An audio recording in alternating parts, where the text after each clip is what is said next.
po. Welcome po sa ating church.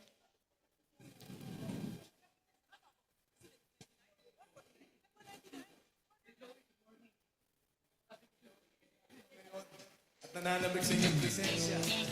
Amen. So, ayan ang gaganda ng ngiti ng ating mga kapatiran. Amen. So, ayun nga po.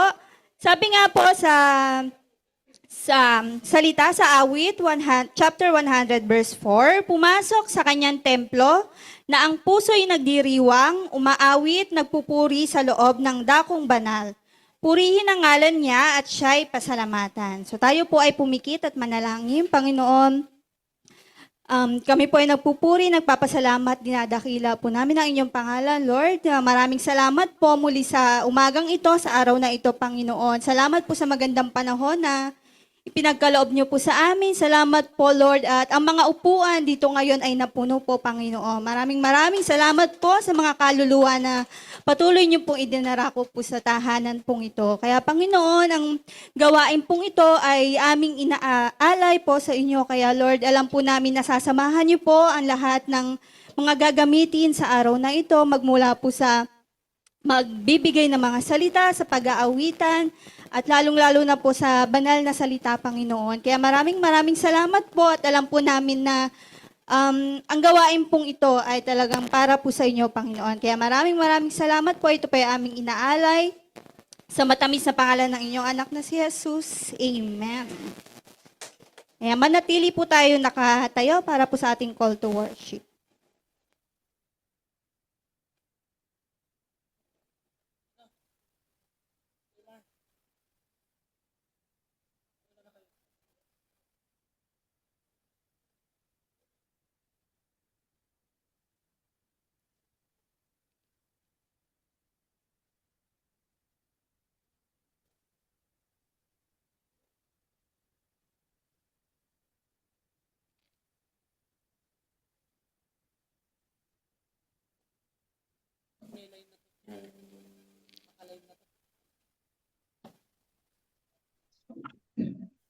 Morning po sa ating lahat. Sa unang pagbasa natin, ay matatagpuan natin sa Hebreo 2 verse 3 and 4. Sabi dito, gayon din naman, paano tayo makakaiwas sa parusa kung hindi natin pahahalagahan ang napakadakilang kaligtasan ito?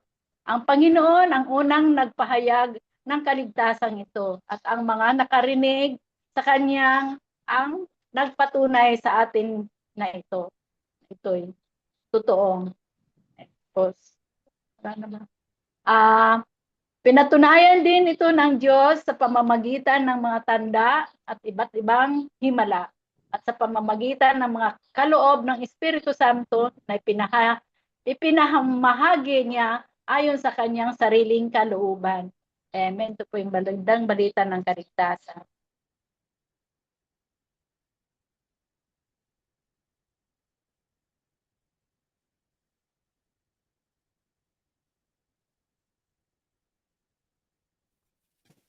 Sa akin naman po ay matatagpuan sa awit 142, verse 5, ako ay humibik, kaya Yahweh dumaing, ligtas, ako'y dumalangin. Tunay na ikaw lang ang mahalaga sa akin. Purin po ang salita ng Panginoon. Lord, at sa akin naman po ay sa Roma, Kabanata 12, talata 1 hanggang 2. Kaya nga mga kapatid, alang-alang sa masaganang habag ng Diyos sa atin, ako'y nakikiusap sa inyo na ialay ninyo ang inyong sarili bilang isang handog na buhay, banal at kalugod-lugod sa Diyos. Ito ang karapat-dapat na pagsamba ninyo sa Diyos. Huwag kayong makiayon sa takbo ng mundong ito. Sa halip, hayaan ninyong baguhin ng Diyos ang inyong pag-iisip upang maunawaan ninyo ang kanyang kalooban. Sa gayon, magagawa ninyo kung anong mabuti, kalugod-lugod at ganap na kalooban ng Diyos. Ito po ang salita ng ating Panginoon. Amen and amen. Hallelujah. Purihin po natin at palakpakan naman po natin ang salita ng Diyos na napakinggan po natin sa umagang ito. At ngayon po tayo po ay magpapatuloy sa ating pong pagpupuri at sa Panginoon sa pamagitan po ng ating pong mga awitin. Kaya sabihin nga po natin, Jesus, ikaw ang number one. Jesus, ikaw ang number one. Ulitin po natin, Jesus, ikaw ang number one. Jesus, ikaw ang number one. Sino po ang number one? Si Jesus. So dapat po, di ba, kung si Jesus po ang bida ngayon sa araw po na ito, siya lamang po ang itaas natin. Kaya yung po mga tinig natin, yung mga kamay po natin, mga katawan po natin, maari po natin gamitin sa pagpupuri po sa Panginoon. Kaya tayo pong lahat ay umawit, sumamba at magpuri po sa ating Panginoong Diyos. Amen? Ikaw lamang, Panginoon, ang aming pupurihin, ang aming sasambahin sa aming pong mga buhay. Hallelujah.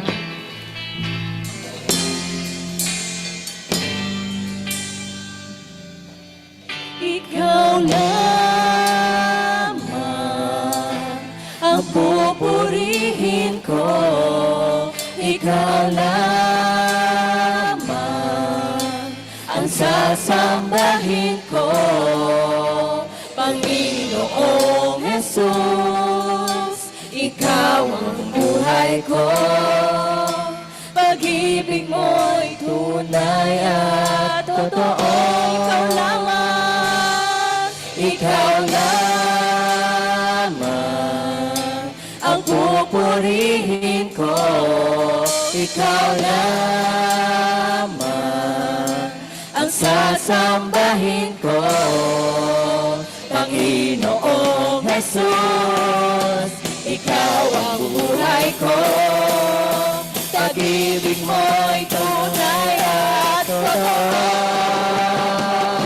Sa aking buhay, ikaw ang number one. Sa aking puso, you're the only one. Problema may dumating, magtitiwala sa'yo.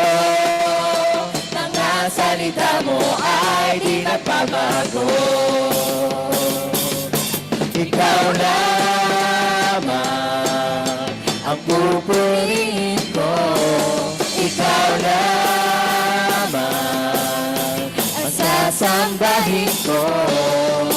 Panginoong Jesus, ikaw ang buhay ko. Pag-ibig mo'y tunay at totoo. Sa aking buhay, ikaw ang number one. Sa aking puso, you're the only one. Problema may dumating, magtitiwala sa'yo. Mga salita mo ay di nagbabago. Sa aking buhay, sa aking buhay, ikaw ang number one. Sa aking puso, you're the only one. Problema may dumating, magtitiwala sa'yo. Mga salita mo ay di nagbabago. Sa aking buhay, ikaw ang number one. Sa aking puso, you're the only one. Problema may dumating, magtitiwala sa'yo. Mga salita mo ay di nagbabago. Mga salita mo ay di nagbabago.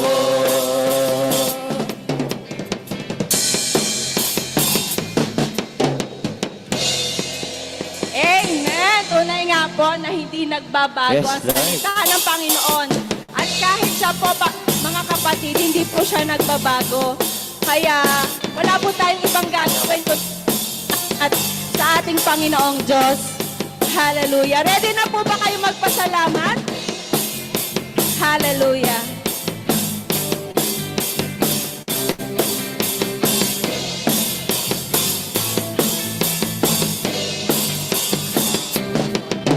Kung aking mamasdan ang kalawakan, hindi ko maunawaan ang Yung dahil ako'y pinili mo tinalagaan.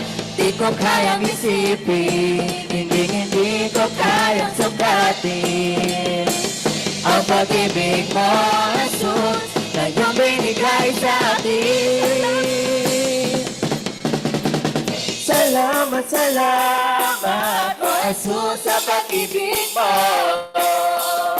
Walang ibang nagmahal sa akin na katulad mo. Salamat, salamat, O Jesus, sa pag-ibig mo. Ako'y magsasaya sa piling mo.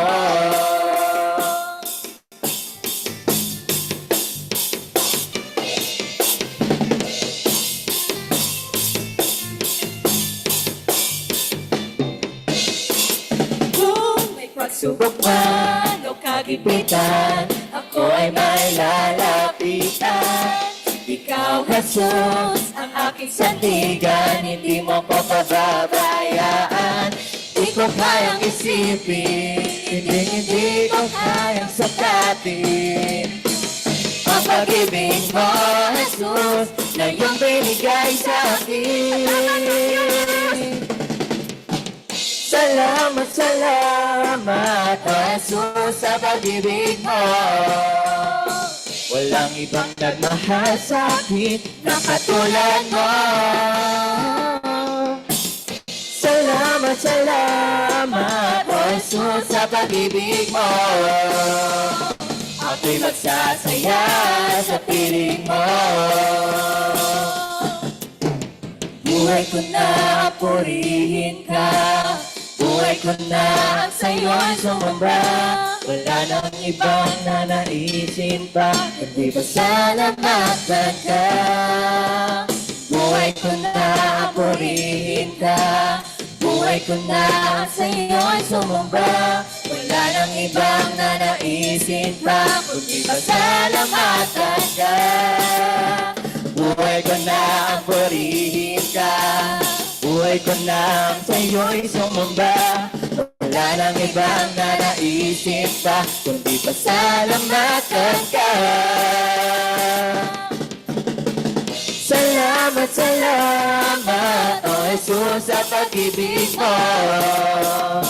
Walang ibang nagmahal sa akin ng katulad mo. Salamat, salamat, O Jesus, sa pag-ibig mo. Ako'y magsasaya sa piling mo. Salamat, salamat, O Jesus, sa pag-ibig mo. Walang ibang nagmahal sa akin na katulad mo. Salamat, salamat, O Jesus, sa pag-ibig mo. Ako'y magsasaya sa piling mo. Ako'y magsasaya. Ako'y magsasaya sa piling mo. Ako'y magsasaya. Ako'y magsasaya sa piling mo. Hallelujah. Hallelujah. Tingnan ko nga po kung masaya po talaga kayo. Amen. Purihin po ang Panginoon kasi kasayahan at kaligayahan na yan ay tunay na natagpuan po natin sa ating Panginoong Hesukristo. Kaya sa umaga pong ito, muli po tayong dumulog sa ating Panginoon. Sabi nga po sa ating aawitin, pusong dalisay ang nais mo, ang aking nais na likhain mo, O Diyos, para sa akin. Kaya hayaan po natin na yung ating mga puso ay ituon po natin sa ating Panginoong Hesus lamang. At tunay na siya lamang yung naisin natin sa ating mga buhay.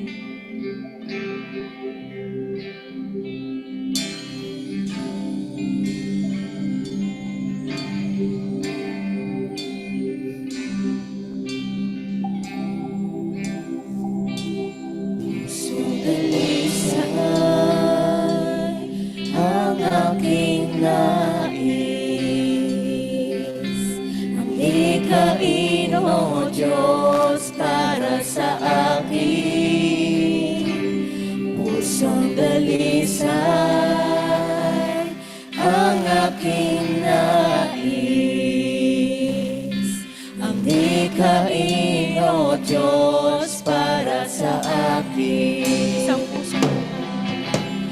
Isang pusong tapat na sa'yo'y nagmamahal.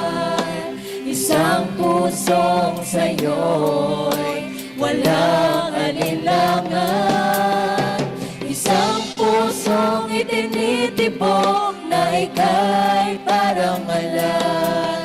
Ano ko'y papupuri sa'yo lamang, Jesus. Isang pang puso. Sugalisay ang aking nais. Ang hikain, O Diyos, para sa akin. Pusong dalisay ang aking nais. Ang hikain, O Diyos, para sa akin. Isang pusong tapat na sa'yo'y nagmamahal. Isang pusong sa'yo'y walang alinlangan. Isang pusong itinitibok na ika'y parang alam. Handog ko'y pagpupuri sa'yo lamang, Jesus. Isang pusong tapat na sa'yo'y nagmamahal.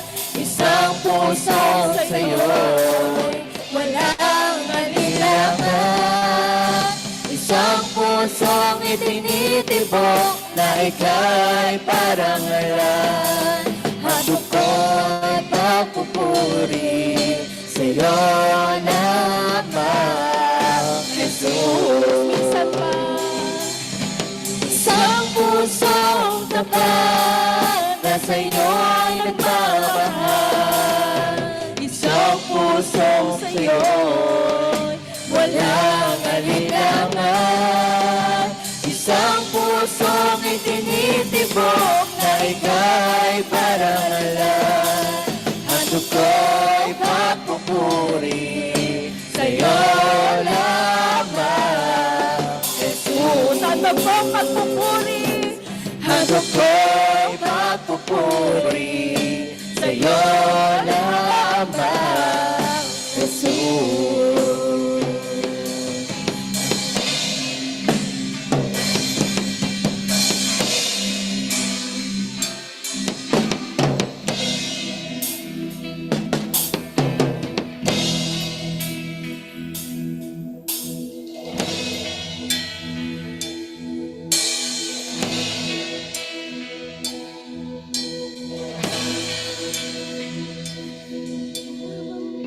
Kita mo na sa akin ay ninais mo.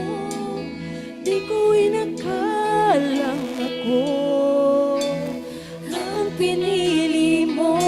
Kahit sa madilim kong daan, tinawag ang aking pangalan. Inangkin ang kasalanan ko. Kahit di kailangan sa iyong yakap, ako'y di nabibitaw sa iyong tawag. Laman ang puso ko'y ikaw, ginawa mo ang lahat kahit di man ako tapat. Pag-ibig mo sa akin ay sapat.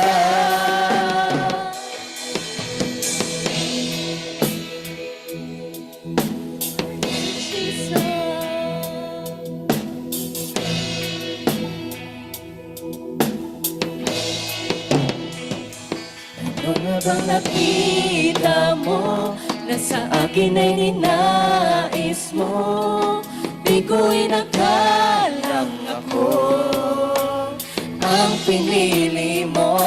Kahit sa madilim kong daan, tinawag ang aking pangalan.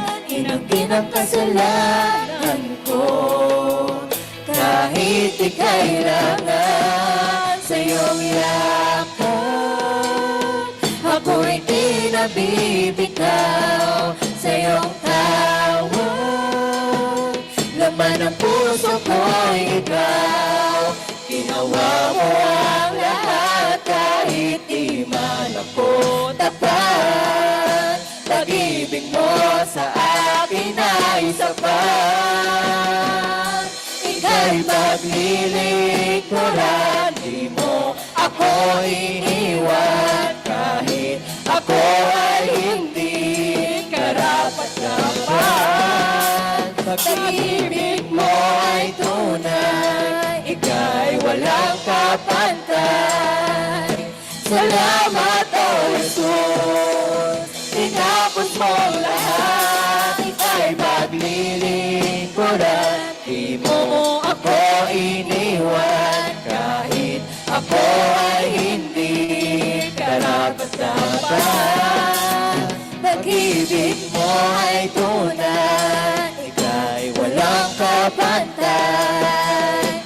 Salamat, O Jesus, tinapos mo ang lahat. Sa iyong yakap, ako'y di nabibitaw. Church, let's sing this song for the Tawag, laman ng puso ko'y ikaw, ginawa mo ang lahat kahit di man ako tapat. Pag-ibig mo sa akin ay sapat. Sa iyong yakap, ako'y di nabibitaw sa iyong tawag. Laman ng puso ko'y ikaw, ginawa mo ang lahat kahit di man ako tapat. Pag-ibig mo sa akin ay sapat.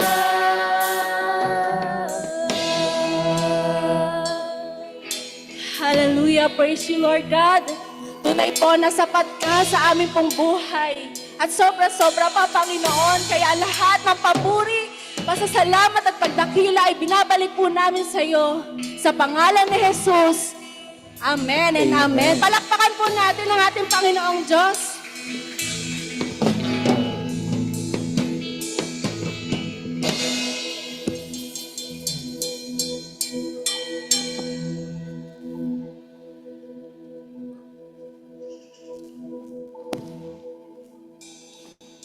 Manatili po tayong nakatayo bilang paggalang sa banal na salita ng Diyos.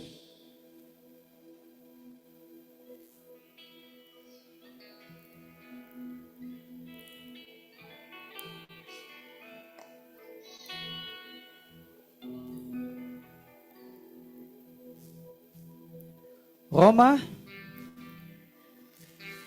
12:1-2. Kaya nga mga kapatid, alang-alang sa masaganang habag ng Diyos, sa atin ako'y nakikiusap sa inyo na ialay ninyo inyong sarili bilang isang handog na buhay, banal at kalugod-lugod sa Diyos. Ito ang karapat-dapat na pagsamba ninyo sa Diyos. Huwag kayong makiayon sa takbo ng mundong ito. Sa halip, hayaan ninyong baguhin ng Diyos ang inyong pag-iisip upang maunawaan ninyo ang kanyang kalooban. Sa gayon, magagawa ninyo kung ano ang mabuti, kalugod-lugod, at ganap na kalooban ng Diyos. Tayo po'y manalangin namang Diyos. Maraming salamat sa biyayang buhay na iyong pinagkaloob sa amin yung linggong ito. Salamat, Ama, na kami po'y magkakasama upang sambahin ka sa Espiritu at sa katotohanan. Ama, handa mo ang aming mga puso sa mga salitang aming maririnig. Lord, narito kami upang manalangin sa congregation, upang dalhin sa iyo, Panginoon, ang aming mga kahilingan. We wanted to agree with the prayers, Lord. Meron po kami ngayon. Patuloy po namin ipinapanalangin, Ama, ang amin pong mga magulang, ang aming pong mga kapatid, ang aming pong mga kamag-anak, ang aming mga kaibigan na malayo po sa amin. Hayaan niyo po na makilala ka po nila. Hayaan niyo po na magamit mo po kami upang sila po ay makakilala sa iyo. Aming buhay, Panginoon, ay maging mabuting patotoo sa kanilang mga buhay. Ang iyong pag-iingat, Ama, ang aming dalangin para po sa kanila. Maging sila man, Panginoon, ay nasa malalayong lugar o nasa amin, nasa malalapit sa amin, maging ito man ay aming kapitbahay, ang aming komunidad, Lord, namin pong ginagalawan. Hayaan niyo po, Ama, na makakilala po sila sa iyo. At kung mayroon man sa kanila, Panginoon, na may malubhang sakit, may malubhang karamdaman, ang kagalingan po, Panginoon, ang siyang aming dalangin. Lord, we are praying for the teachers, Lord, ang aming Sunday school teachers, ang aming mga youth pastors, Lord, na faithfully na nagtuturo po ng iyong mga salita, ang aming mga pastors, Lord, ng ICJ, maging ito man ay nasa New Jersey, nasa Liliw, at nasa Las Piñas, Ama, ang mga nagtuturo po sa Bible study, sa morning devotions, Lord, patuloy niyo po sila, Panginoon, na bigyan ng paggabay. Ama, salamat po sa mga guro dito sa Pilipinas, maging public school, maging private, mga guro sa kindergarten, sa basic education, guro sa college, maging guro, Panginoon, sa mga vocational courses. Hayaan mo po na ikaw ang ituro po nila bilang Diyos na nagbibigay ng karunungan. Lord, salamat po sa aming proyekto, Project Dunong, na dinala mo dito sa Liliw. Alam namin, Lord, na lalago po ito, hindi lamang sa Liliw, kundi sa iba't ibang parte ng Laguna, maging sa iba't ibang parte ng Pilipinas, at maging sa iba't ibang parte ng mundo. Lord, salamat po for upgrading Project Dunong as an international project, at marami pong sumusuporta, bumubuhos ang pagpapala, Lord, para sa project na ito, Panginoon, na ang tanging layunin namin ay maipakilala ka bilang Diyos na buhay, Diyos na tagapagligtas, Diyos na nagbibigay pag-asa sa kabataan, sa mga bata, at sa mga magulang na gusto po naming abutin. Ama, salamat po sa mga guro ng Project Dunong na ibinigay po nila ang kanilang buhay para sa kanila, maging ang mga volunteers, Lord God, na patuloy na nananalangin para sa katagumpayan ng proyektong ito. Salamat po, Ama, sa pagpapalang yan sa aming iglesia. We are praying for our leaders, especially our President of the Republic of the Philippines. Lord, i-guide mo po ang aming mahal na Presidente na mabigyan po siya ng wisdom upang mapatakbo niya ang bansang ito, Panginoon, ng may banal na pagkatakot po sa iyo. Gayon din ang kanyang Vice Presidente, maging sa mga senador, hanggang sa mga kongresista, pababa sa aming mga governors, mayor, kapitan ng barangay, and we are praying for our barangay captain, Lord, na sumusuporta sa gawain ng iglesia. Salamat po, Ama, na hinipo mo ang kanyang puso upang kami po, Panginoon, ay suportahan sa mga proyektong pangkomunidad, Ama, upang ang iyong iglesia dito sa kinatitirikan ng sambahan na ito ay makilala na isang iglesia na nagpapalaganap ng iyong mga salita. Salamat po, Panginoon, maging ang kanilang mga konsehales, ang kanilang mga procreate leaders, Panginoon. Ikaw na pong bahala na magbigay sa kanila ng pagpapala, ng wisdom upang ang kanilang constituent, Panginoon, ay makilala din po sila bilang mga lingkod mo, Ama. Lord, salamat po sa leaders ng iglesia na patuloy pong nananalangin, nagbibigay ng kanilang oras, nagpapagal upang palaguin ang iglesyang ito. Salamat, Panginoon, sa mga ginamit mo upang maparami kami ngayon, Lord. Thank you so much, Father God, na nakikita po namin ang pagpapagal nila, Panginoon, ay narito. Meron kang ebidensya na ibinibigay sa amin through the numbers. But Lord, mas gusto po namin makakita ng iglesia na patuloy na lumalago sa iyong mga salita, sa iyong mga pagpapala, at sa pag-asa na binibigay mo sa kanila. We also thank you, Lord, sa mga kapatiran namin na matagal pong hindi namin nakasama. At ngayon kasama namin, Panginoon. Salamat po, O Diyos, na tumalima po sila sa iyong pagtawag po sa kanila ngayong linggong ito. Lord, we thank you for our Pastor Rene, sa mga elders namin. Lord, salamat sa faithfulness, Lord, ng iyong mga leaders. Lord, patuloy niyo po sila, Panginoon, na bigyan ng wisdom. Isuko nila ang kanilang buhay through your word. Hayaan nila ang banal mong Espiritu ang siyang kumilos, Panginoon, sa kanilang mga buhay. Ama, salamat po sapagkat nakikita namin, Ama, na yung vision mo, yung mission mo para sa iglesyang ito ay unti-unting natutupad. Hindi man mabilis, kundi patuloy po, Panginoon, na nakikita namin na hindi ka po natutulog na Diyos, kundi ikaw ang Diyos na taga-sagot sa aming mga panalangin. Lord, we continuously praying for our congregation na may mga sakit, maging ito man ay cancer, maging ito man, Panginoon, na hindi nila alam kung anong sakit nila. Lord, I ask you, I ask you, Lord, to heal them sapagkat ikaw ang aming Diyos na tagapagpagaling. Walang ibang magkakapagpagaling sa amin kundi ikaw. Ang mga doktor, Panginoon, ay instrumento mo lamang, Panginoon, upang malaman namin ang aming ipapanalangin. Lord, I declare the healing in the name of Jesus sa amin po mga kapatiran na may cancer, may diabetes, may kung ano-anong sakit. Maging ito man ay kapatiran namin na hindi na po namin nakakasama. Mga kapatiran po namin ngayon na gusto po nila na magkaroon ng supling, magkaroon, Panginoon, ng kagalingan, kung ano man, Panginoon, ang dinadanas ng kanilang pisikal na katawan. As you said to your word, offer our bodies as a living sacrifice. And you also saying that our body is the temple of the Holy Spirit. Tulungan mo kami, Panginoon, na i-cleanse, Panginoon, ang aming katawan upang ito, Panginoon, ay maging mabuting pagpapala, Lord, sa aming kapwa, sa aming pisikal, sa aming sariling katawan. Lord, salamat po. We're also praying for the anxiety and depression, Lord, na nararamdaman ng ilan sa amin. Yung mga alalahanin namin sa buhay. Ama, hayaan mo na ikaw makita namin sa gitna ng mga bagyo, sa gitna ng mga pagsubok, sa gitna, Panginoon, ng doubt, sa gitna, Panginoon, ng wala kaming pag-asa. Sa gitna, Panginoon, ng gutom. Sa gitna, Panginoon, na feeling namin hindi kami kamahal-mahal. We thank you, Jesus, sapagkat ikaw ay nagbibigay sa amin ng pag-asa. Lord, madami pong kahilingan ng iglesia. Maging ito man ay physical, ang amin pong sleeping quarters, maging kagamitan, Lord, sa music team, maging kagamitan, Lord, sa paghatid at pagsundo sa aming mga manggagawa at sa mga bata. Salamat po. And Lord, I pray for the kids. Salamat po sa pagtatanim mo sa kanila ngayon at sila'y tutubo sa takdang panahon. Lord, tulungan niyo kami na makita ang gawa ng kaaway na maaring maging hadlang sa paglago ng mga batang ito. Tulungan niyo po kami, Ama, na maging faithful sa iyong gawain. We thank you, we praise you.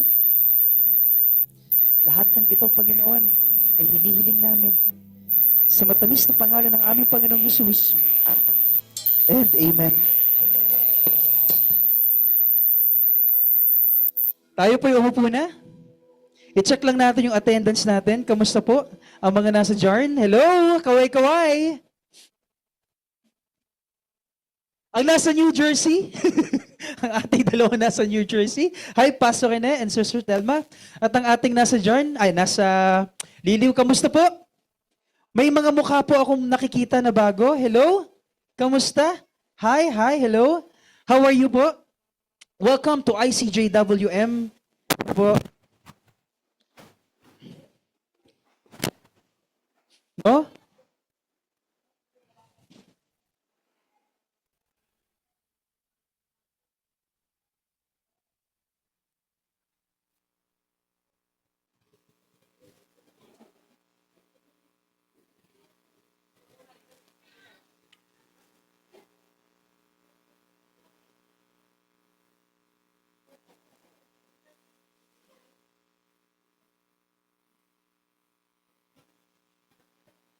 Sige, hintayin natin yung mga bata na papunta sa Sunday School.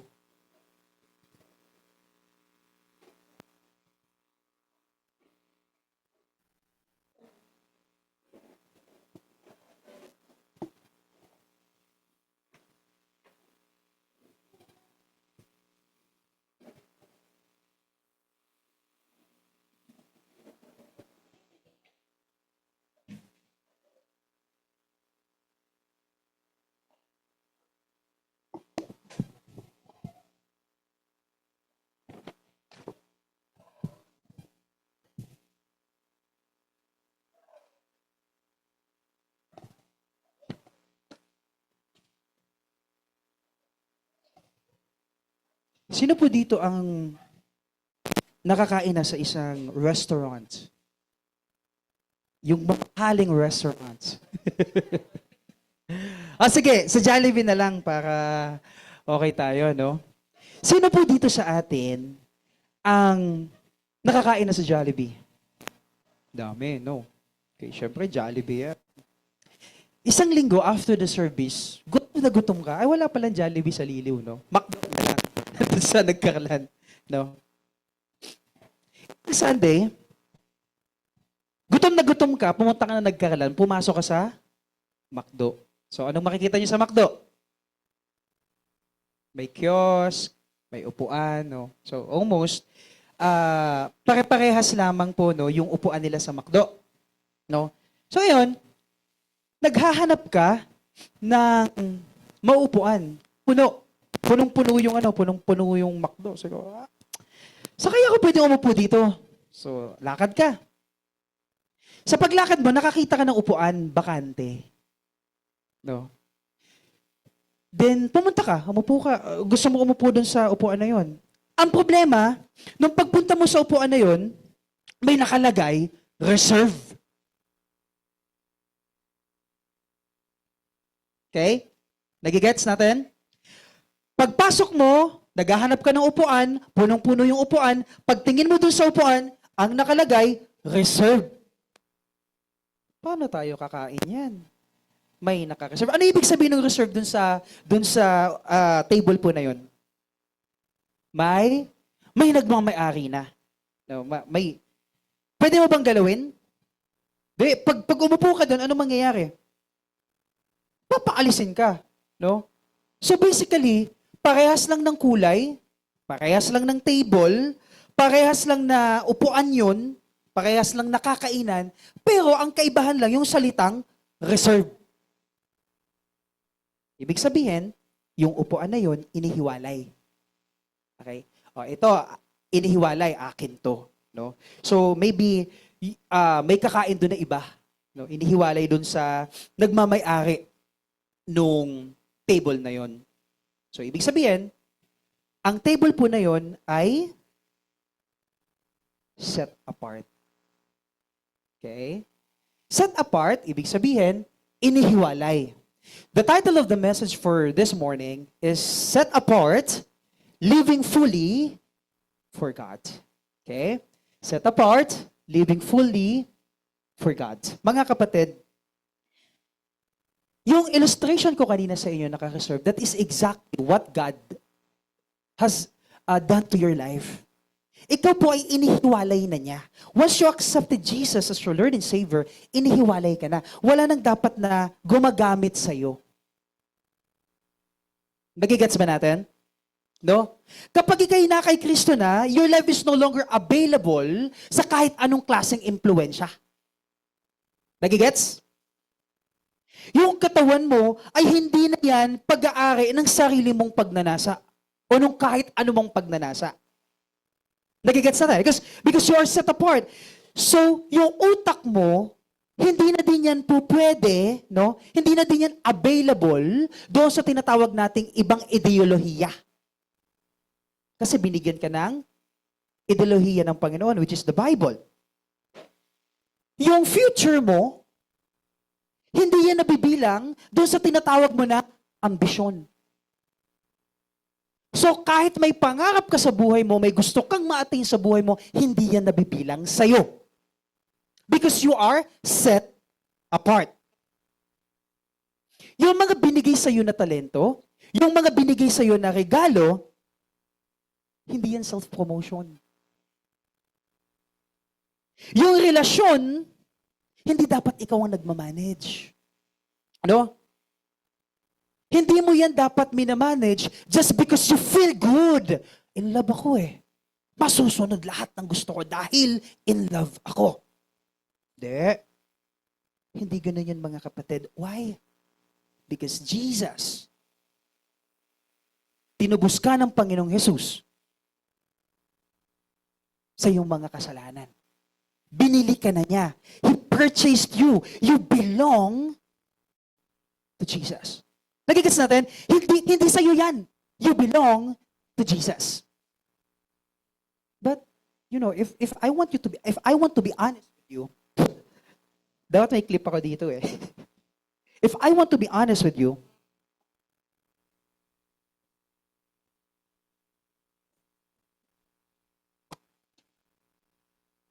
ano po, magiging honest ako sa inyo. Marami sa mga Kristiyano ang gusto maging Savior si Jesus. Bakit? Pupunta ka sa impyerno eh. Dagat-dagatang apoy yun, masakit doon. Alam niyo po ba itsura ng impyerno? Ang itsura ng impyerno, ganito. Okay. Araw-araw kang sinusunog, walang kamatayan, habang sinusunog ka, may uod na kakain sa laman mo. Okay? Yun yung exact na impyerno. At habang inuud ka, pinapahirapan ka doon sa dagat-dagatang apoy. Sinusunog ka ng paulit-ulit. That's why, kapag sinabi ko yan sa'yo, i-accept mo si Jesus, of course. Kasi ayaw mo mapunta sa impyerno. That's why you wanted to accept Jesus as your what? As your Savior. Pero mga kapatid, hindi po pwede na you will be accepting Jesus as just your Savior. Kasi dalawang parts po yan ng coin. Ang coin may tao, may agila. Tama? Hindi po pwede na you just accepting Jesus as your Savior. You need to accept Him also as your Lord.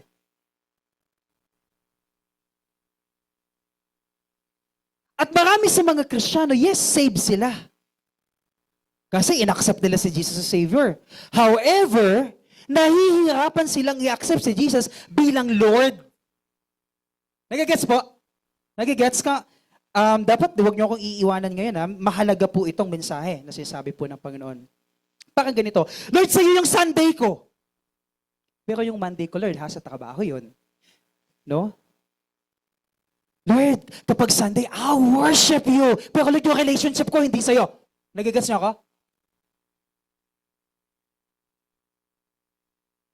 Okay? Lord, pwede sa'yo yung ministry ko. Pero yung private life ko, Lord, huwag mong pakikialaman, ha? Lord, pwede sa'yo yung panalangin ko. Sige, I'll praise you. I confess my sin. Pero Lord, yung plano ko, ako dapat masusunod, Lord, ha? You're getting the point? Meron sa inyong ganun ngayon? You answer it to yourself. Minsan, tayo, madalas, kapag hindi umaayon sa gusto natin na nangyayari, Lord, ano ba naman yan? Ba't mo ko pinapahirapan? That's why, mga kapatid, gusto ko kayong kumprontahin. I want to confront you with Romans 12:1-2. Dahil po ito ay isang napaka-personal na tanong para po sa atin. No? I want to confront you with this question. Okay na to, nak? Sige, okay na to.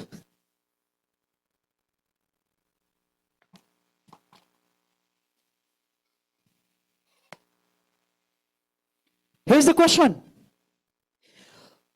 Pwede kaya na si Jesus ay Lord ko, okay, Panginoon ko siya, kung patuloy ako, no, na nagre-reserve ng parte ng buhay ko para sa sarili ko?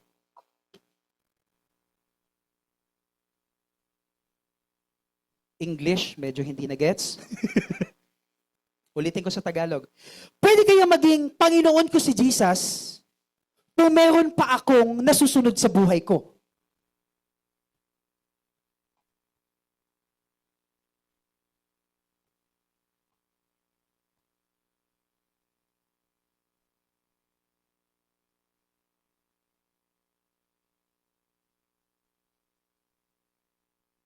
Pero bago po tayo pumunta pa doon sa dakong yon, gusto ko pong balikan po natin yung verse.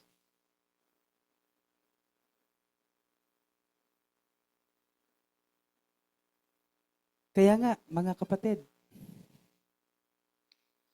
alang-alang sa masaganang habag ng Diyos. Sinimulan po ni Paul ang verse sa habag ng Diyos. Hindi niya sinabi kaagad na, offer your body as a living sacrifice. Ialay ninyo ang inyong sarili bilang isang handog na buhay. Hindi ganon. Tingnan niyo mabuti yung pagkakasunod ng talata. Ang sabi niya, dahil sa masaganang habag ng Diyos sa buhay mo, ialay mo ang buhay mo. Hindi niya sinabi na, ialay mo yung buhay mo sa Kanya bilang buhay na handog. No. Malinaw na sinabi po dito, nagsimula po si Paul doon sa tinatawag natin na habag, na mercy. Na po, hindi niya sinabi na magpakabait ka para tanggapin ka ng Diyos. No. Hindi niya din sinabi, ayusin mo yung buhay mo para maging worthy ka. No! Ang ino-offer po ng gospel ay iba. Ang sabi po ni Paul, dahil sa dami ng ginawa ng Diyos sa buhay mo, dahil patuloy kang binibigyan ng Diyos ng pag-asa sa buhay mo, niredeem ka, binigyan ka ng pag-asa, dahil binigyan ka ng Panginoon ng mercy, ng awa, at ayaw kanya mapunta sa impyerno, namatay sa krus para sa mga kasalanan mo, noong una pa lang nasa isip ka na niya, that's why, binigyan niya si Jesus para sa'yo, dahil sa habag niya, offer yourself to Him. You're getting the point, church? Yung statement na yon, nabago nun yung lahat. Kasi, sa religion, ganito po ang sabi ng religion. Dito sa mundo, ang sabi ng religion, sige, magpakagaling ka dyan. Patunayan mo yung sarili mo. Maybe, i-accept ka ng Diyos. Gumawa ka ng kabutihan at i-accept ka ng Diyos. Pero hindi. Ang sabi po ng gospel, ang sabi po ng mabuting balita, may habag ang Diyos sa'yo, kinaawaan ka ng Diyos, binigyan ka niya ng biyaya, at ngayon, nung tinanggap mo si Kristo, magkaroon ka ng transformation at sumunod ka. Nauna yung mercy, nauna yung biyaya. Hindi mo kailangan magpakabait. Hindi mo kailangan gumawa. Pero, your acceptance in Christ needs a transformation. Needs an obedience. Nagigets po natin, mga kapatid. So ngayon, hindi ko po kayo tatanungin, ilang bahagi ng buhay ko, no? Ang ibibigay ko sa Diyos para mahalin niya ako? No. Tanungin kita, sa dami ng ginawa ng Diyos sa buhay mo, ano pa yung hindi mo na ibibigay sa Kanya?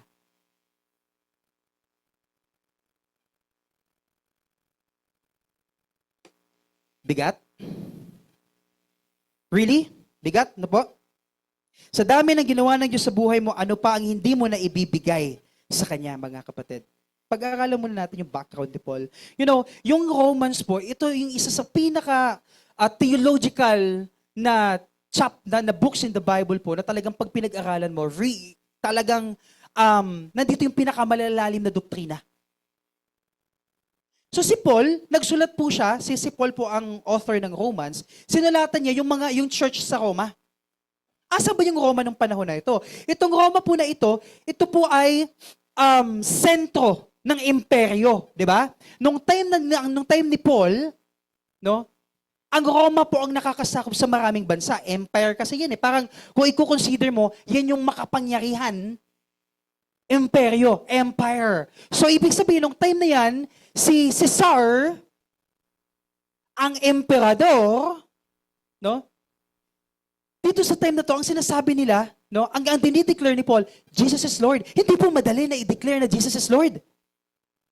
Sa Roma, na madaming Diyos ng Roma, nagigets po ba yung punto? Si Paul sumulat sa Roma, no, at sinasabi po ni Paul sa Roma, no, yung mga theological comprehensive writings niya, yung mga doktrina po niya, no? So, ang Roma nung panahon na to, ito yung nag-shape, no? Sila yung nagsasabi ng identity ng mga tao. Siyempre, kung nasan ka na lugar, yun yung mag-shape sa'yo. Ang Roma nung panahon na to, they shape the politics, yung ekonomiya, kung paano ka mabubuhay, no? Yung social identity, magiging alipin ka ba? Magiging mayaman ka ba? Makikipaglaban ka ba sa gladiator? Ito po yung time na yun. No? Morality. Because sumasamba ka sa ganitong Diyos, pwede kang makisiping sa kahit kani-kanino. Morality. That's Romans. Public religion. Hindi, dapat kahit sino yung sambahin mo, wag mo i-insist yung Jesus mo. Ito yun. Ito yung Roma. And cultural expectation. Yung Roma nung panahon na to, ito po yung kumokontrol sa identity ng mga tao ng time na yon. Question. Sounds familiar?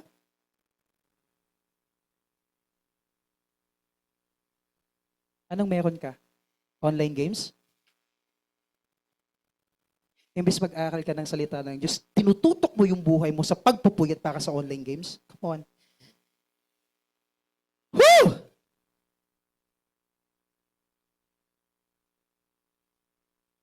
Facebook? Nade-depress ka kapag walang like? Come on! TikTok? Pag wala kang followers, ayoko na nga.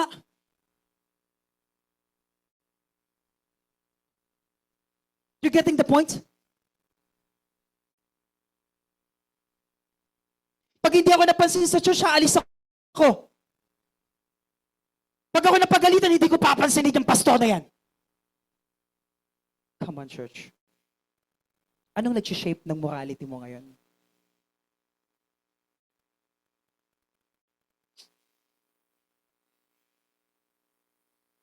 Entertainment industry. Nako, sino pong nanonood ng bago ni Coco Martin? Si Gabo.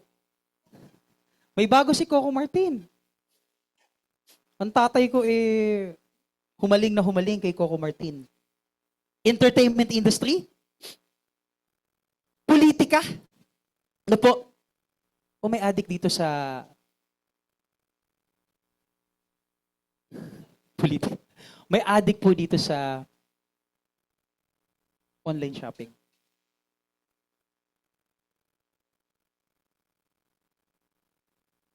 Consumerism. Sa dali.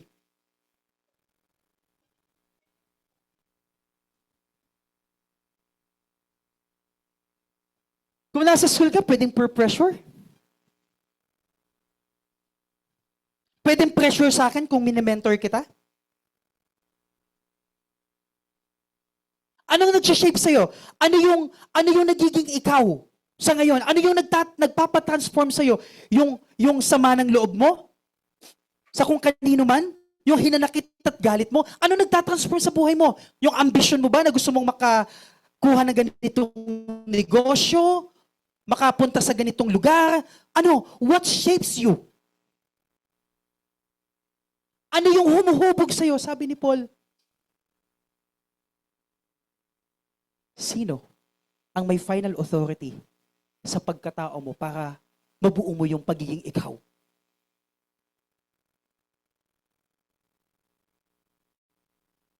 Sa 11 chapters po ng Romans, Paul explains the gospel, no?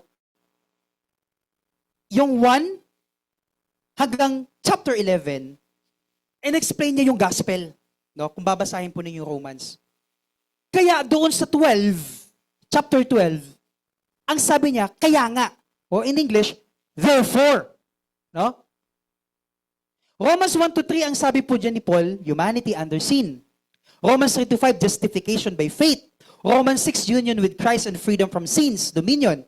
The struggle involving sin in the law, life in the spirit, and no condemnation in Christ. God's sovereign mercy and redemptive purposes. Yan po yung napapaloob sa Romans 1 to Romans 11. Ngayon, pumunta tayo sa Romans 12. At ang pinaka-importante po dyan, yung salitang therefore. Kaya nga, no? So, ibig sabihin, yung salitang therefore, parang ganito.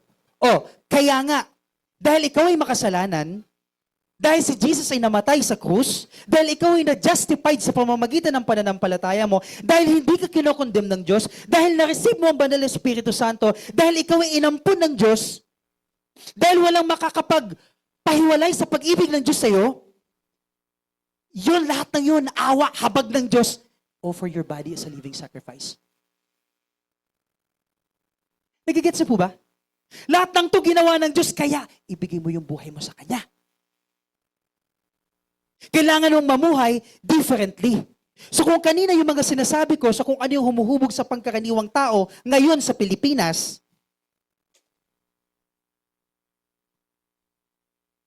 sana hinuhubog mo din ang buhay mo nang naaayon sa salita ng Diyos. Ang buhay Kristiyano po, hindi po siya parang ganito. O sumunod ka para maligtas ka. No. Walang makakapagligtas sa kahit anong gawa mo. Hindi ka maliligtas ng kabutihan o ng kasamaan mo. Take note of that. Dahil po, yung kaligtasan na iginawa ng Panginoong Hesus, siya mismo yun. No? Siya mismo ang gumawa nun. So, ang sinasabi po dito is kung paano ka mamumuhay bilang isang Kristiyano na nakaset apart para sa Panginoon. Ang kaligtasan, kasi baka mamaya sabihin nyo, baka kasi pag ako namuhay sa kasalanan, pag hindi ko sinet apart yung buhay ko, hindi ako maliligtas. No? Mga kapatid, ang kaligtasan ay sa pamamagitan ng grasya ng Panginoon, ng biyaya ng Panginoon. For it is by grace you have been saved through faith. No? Hindi po yan sa pamamagitan ng mga gawa. That's why, gusto ko pong i-discover natin yung 3 punto dito po sa Romans. Are you ready? Ready? Okay. Bago po yan, no? Gusto ko pong i-observe ninyo yung sinabi po ni Paul. Okay? Lalagpas. Dito tayo. Observe natin yung sinabi ni Paul. Offer your body. Sinabi niya ba? Offer your Sunday worship? Offer your money? Offer your religious activity? Offer your talents? Hindi. Sabi niya, offer your bodies as a living sacrifice. Bakit katawan? Why bodies? Because Christianity is not merely internal. Hindi po tayo namumuhay, no? Na sa internal being lang. Hindi po sapat na sabihin natin, alam naman ng Diyos ang puso ko eh.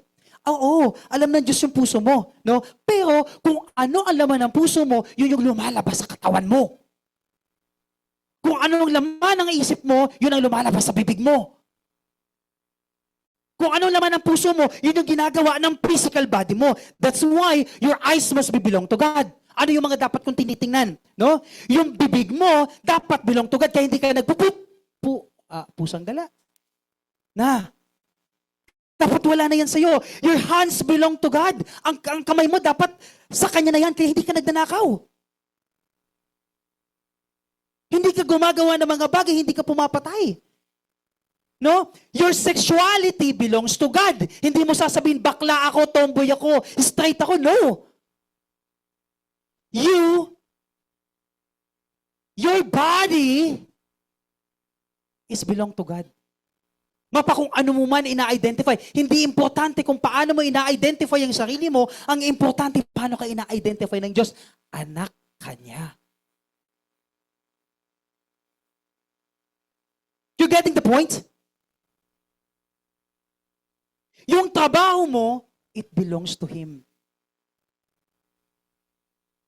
Yung physical presence, no? Yung presensya mo, belongs to God. Kaya po yung attention nyo, it belongs to God. Huwag nyo kong tinutulugan. Tapikin ang katabi, baka natutulog na. Yung pang-araw-araw na buhay mo, it belongs to God, mga kapatid. Yung Christian spirituality mo, no po, ay dapat yan nakikita sa pamumuhay mo. Nasa sa katawan mo.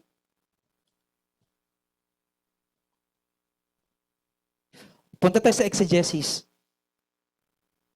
Yung mga nasa Bible school, alam na alam to. Sabi ko, nahihirapan ako mag 15 minutes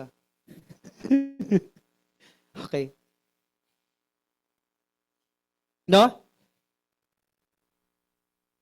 Okay. Dito tayo. The Greek verb Paul uses is parastesai. Ano po ibig sabihin yan? Ibig pong sabihin, ino-offer mo yung something, no, sa altar. Pag ibinigay ko kay Ligel, yung regalo, kanino na yon? Sige na. Sa akin na ba? Sa akin pa din ba? Sige na. Offer your body, ibig sabihin, ikaw, ilagay mo yung katawan mo sa altar. Okay? Offer your body as a living sacrifice. Buhay o patay? Buhay. Under the Old Covenant, mga kapatid, no, sa Old Testament, ang mga worshiper, para po makapag-worship sila po ay nagdadalaw po sila ng buhay na animals, no, at pinapatay po nila yon, no. Ino-offer po nila yon sa altar. Kapag po na-offer nila sa altar yon, no, hindi na yun common, hindi na yun para sa kanila. Mga kapatid, yung in-offer mo, doon na yun sa altar. Sino dito nag-offer ng pagkain sa mamatay nilang kamag-anak? Dati? Oh, kapag in-offer mo doon sa altar, kinakain mo pa? Hindi na. Sabi mo, hindi na. Minsan nga sa sementeryo, may alak pa, may kung ano-ano pa. Nagigets yung punto? Kaso may mga talagang gutom. Kinakain talaga nila, no? So gets natin yung nangyayari. Offer your body as a living sacrifice. Ito po yung time ng Old Covenant. Punta tayo sa New Covenant. Si Paul, ang sabi po dito ni Paul, ikaw ngayon yung sacrifice. Ikaw ngayon yung iaalay. Ikaw ngayon yung dadalhin sa altar. Hindi patay na sakripisyo, kundi buhay na sakripisyo. At ito po yung challenge. Ito yung challenge. Kapag ito nilagay ko sa altar, halika tumayo ka. The tendency, dahil may paayan, sige, balik ka na doon. Pwede siyang umalis sa altar. Nagigets? That's the problem with the living sacrifice. Kaya yung iba sa inyo naglilingkod ngayon, nasa na? Umalis sa ministry. Bakit? Buhay eh! Patayin natin. Uy, talaga ikaw ah. Patayin natin sa Panginoon. No? Offer your body. Talaga si Ligel, oo. Para di tayo masyadong seryoso. You're getting the point, mga kapatid. The problem with the living sacrifice, pwede siyang umalis sa altar. That's why, when Paul said, parastesai, you have to offer your body as a living sacrifice to Him, hindi po isahang sacrifice lang. Hindi pong kanina, kahapon, no? It must be daily. Araw-araw po ito. Pagising niyo po sa umaga, you have to say to the Lord, Lord, I offer you my life. Kasi buhay ka. Every day, you have to declare to God, Lord, sa iyo ako, anong gusto mong ipagawa sa akin? Na po, hindi mo pwedeng sabihin, Lord, Sunday sa iyo ako, pero Monday, Lord, sa trabaho naman ako, ha? No? Every morning, sabihin mo po, Lord, I belong to you. Ibig sabihin, offer your body as a living sacrifice. It's an everyday decision. Araw-araw po na desisyon yan. Ganon din po sa mga relationship. No? Every relationship, Lord, ang relationship ko sa iyo. Kung yung relationship mo sa Panginoon, din hindi ka gagawa ng mga bagay na hindi ka aya-aya sa Diyos. Kaya kapatid, please, offer your body as a living sacrifice.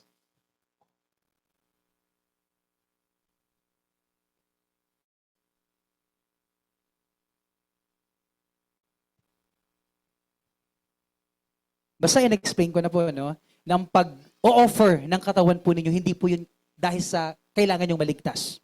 Okay? Tapos na po yung kaligtasan. Kaya po, yung habag ng Diyos na nasa inyo po, na po, ay, ang response nyo po dun sa habag ng Diyos is to offer your body as a living sacrifice. No? Sapagkat tapos na po. Tapos na yung kaligtasan. Ang Panginoong Hesus mismo ang nag-offer ng kanyang sarili para sa iyo. Yung dugo niya, sapat na yun para sa kaligtasan mo. Yung cross, sapat na yun, mga kapatid. It is finished. No? Kaya kung sa buhay mo, meron pagkakataon na sinasabi mo, ako'y makasalanan. Meron akong buhay na hindi ko maibigay sa Panginoon. No? Kapatid, you're saved. Ligtas ka. Ayaw mo man sa gusto.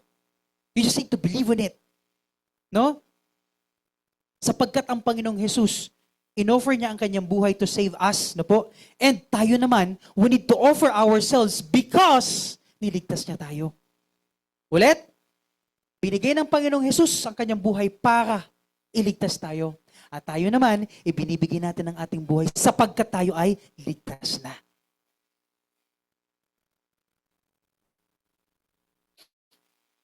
Kunyari, bibigyan ko si Sister Flor ng susi. Bigyan ka ng susi, Sister Flor. Para sa bago mong bahay. Bigyan kita ng bagong susi. Okay. Pagpasok mo sa bahay mo, sabi mo, ang ganda ng sala. No, pagbukas mo, ang ganda ng sala. Umupo ka, oops, bawal ka dyan. Okay, lakad siya. Pasok siya sa isang kwarto. Ang ganda naman ng kwarto na ito. Hop, hop, hop. bawal ka dyan. Bawal ka dyan. Sabi niya, ay nako. O di punta siya sa second floor. Akyat. Pagpunta niya sa second floor, sabi niya, wow! Ang ganda sa ko. Bumaba ka dyan! Bawal ka dyan!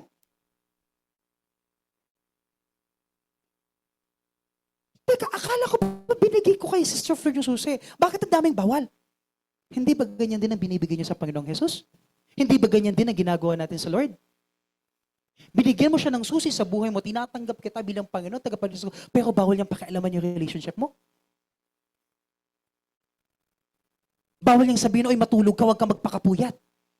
Bawal yun. Huy, mag-aaral kang mabuti. Huwag kang mag-cheating. Huy, bumalik ka sa ministry, kailangan ka ng church. Huwag kang pa-importante. Uy, baka gusto mo na magluto sa Project Dunong. You're getting the point, mga kapatid. If you gave your key to Jesus, then anong problema? No? Hindi pwede. Na Lord, pwede ka sa Sunday ko. Pwede ka sa ministry ko. Pero huwag kang papasok sa private life ko. Akong bahala dyan. Na, hindi po ganun yun. Lordship. Obedience. No? Ibig mong sabihin, ikaw ay nabibilang sa Panginoong Jesus. Amen?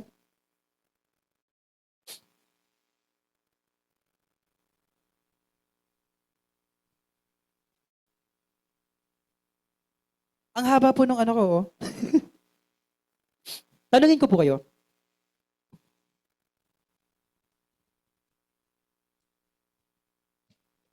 May parte pa ba ng buhay mo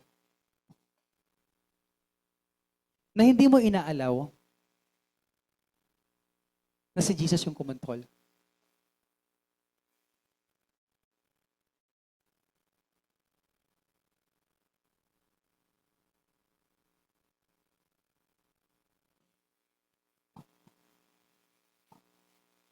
Ulitin ko po yung tanong.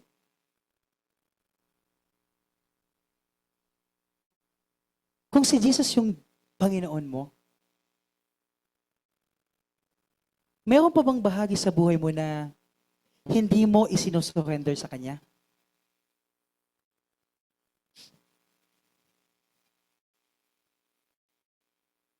Mga kapatid, pag sinabi po nating set apart, lahat po ng sinorender nyo po sa Kanya ay sa Kanya lang. Pero ang surrender, it is not only about what we place before God. Hindi po ito tungkol lamang doon sa inilagay natin, sinurrender natin sa Panginoon. Ang pag-surrender ay patungkol din doon sa kung paano tayo hinuhubog. No? Sinong discipler nyo?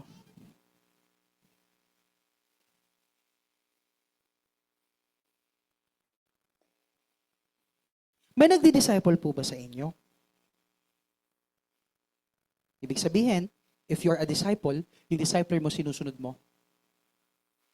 Sumusunod ka sa kanya. Yun yung humuhubog. Nagtuturo sa'yo. Sinong nagtuturo sa'yo? Sinong nagdi-disciple sa'yo? Ano? Ang nagdi-disciple ba sa'yo ay online games? Facebook? TikTok? Online shopping?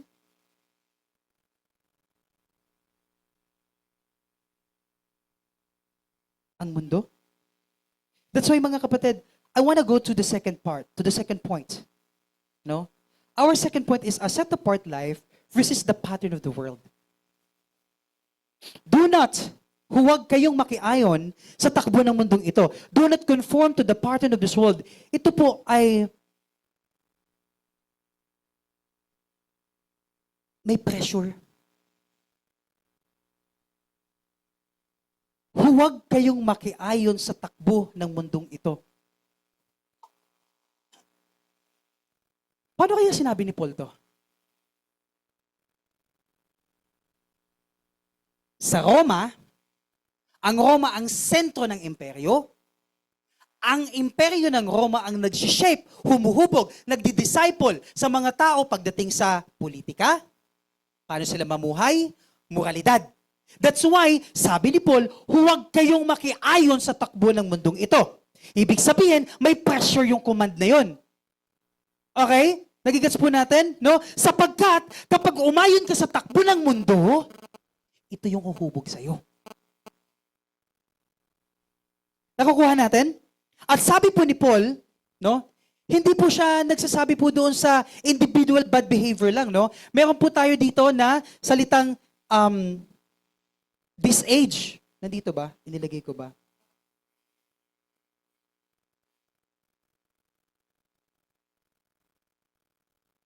No? Mukhang hindi ko na ilagay. Okay. Do not conform to the pattern of this world. Ayan, ito po siya. Mesynkhematizisda, kung paano man po siya basahin. It's a Greek word. Ang sabi po dyan, itong panahon na to, this age. Ibig sabihin, it's a relevant thing sa panahon po natin ngayon. No? The Greek verb, yan po yan. Bahala na kayo kung paano nyo babasahin yan. Medyo mahirap.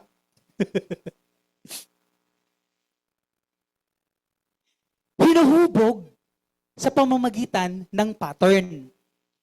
Pag sinabi po nating pattern, alam nyo po ba yung taka, pagtataka? Or sige, nasa liliw tayo. Paggagawa ng tsinelas. Bago makagawa ng tsinelas o sapatos, ano pong meron? May hulmahan, may pattern. Nakakuha?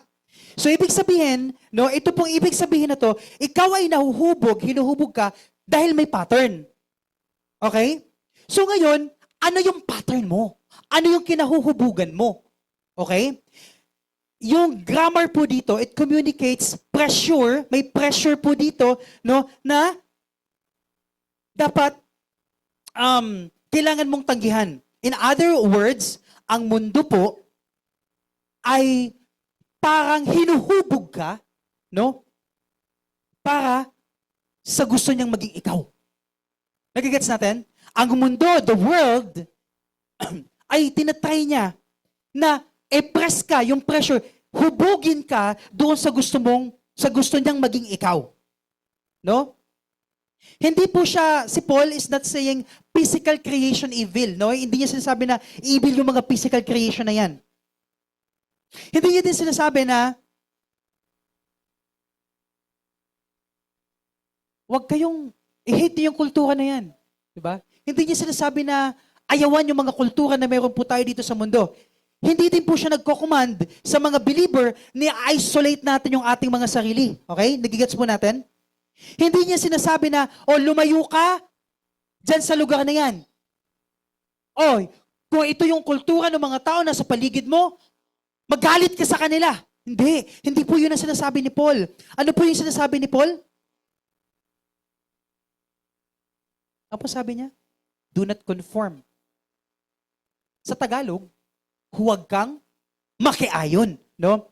Ngayon, ang tanong po mga kapatid, yung values ba, yung pagpapahalaga ba ng mundo ngayon, yun din ba yung pinapahalagahan mo ngayon?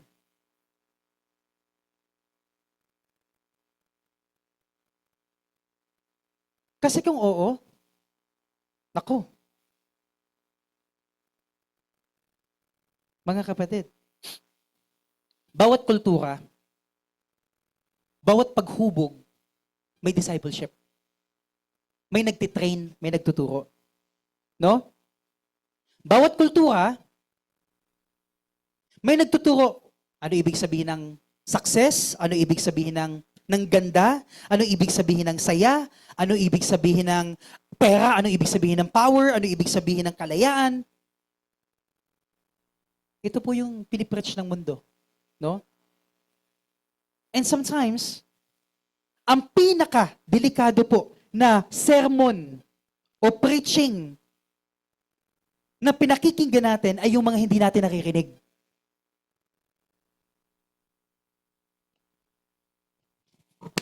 Halimbawa, sino po ako dito sa church? I'm your pastor.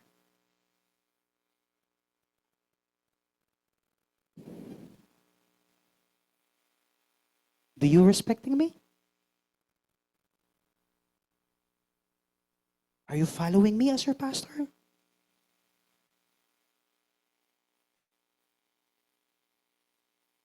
Ba't di niyo ako kinikibo? Ba't di kayo sumusunod?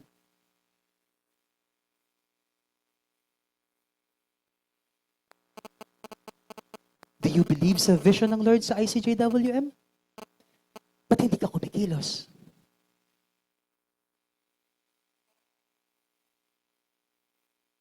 Bakit ka nagre-reserve para sa sarili mo? Kakatamad eh. Tulog muna ako. Saka na yung practice na yan. Saka na yung hermeneutics na yan. Kakatamad bumangon ng lamig. Bahala ng maliit. Alam niyo po kanina ang itsura ko papunta dito sa Liliw. Alam ko uulan, so nagdala ko ng kapote. Ang hindi ko na foresee, magdala ng tsinelas. Nasa Magdalena ako, umuulan, suot ako ng helmet. Nababasa sa paso, hinubad ko siya. Di hinubad ko. Nilagay ko sa motor. Nilagay sa motor. Lord, di ba, sabi ko sa'yo, nag-promise ka sa akin, Lord. Kasi nag-uusap kami ni Lord. Di ba, hindi ako mababasa ng ulan pag pupunta ako ng Liliw. Ang layo-layo, Lord, ng Liliw. Basang-basa yung paa ko. Di ba dati naman pag ako nagpipray, Lord, hindi naman umuulan. Mga ganun. Aba mga kapatid, pagdating ng Liliw, walang ulan. Tuyong-tuyo yung kalsada. O di na-remind ako, di ba Liliw lang yung pinag-pray mo? Hindi ka mapapasa sa Liliw. Lord! You're getting the point. Mga kapatid, I've been sacrificing for the church for how many long months already? Hindi ka tanggap-tanggap sa akin that you are not sacrificing as you are the first, no? Or kayo yung nauna sa akin sa iglesyang ito. Nagigets niyo ako? If you are not sacrificing for this church, kagaya ng pagpapagal ko sa iglesyang ito, then who is your discipler?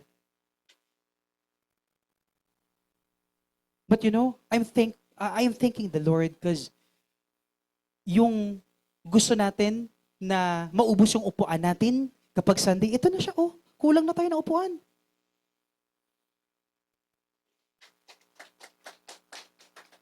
This is what we are praying for.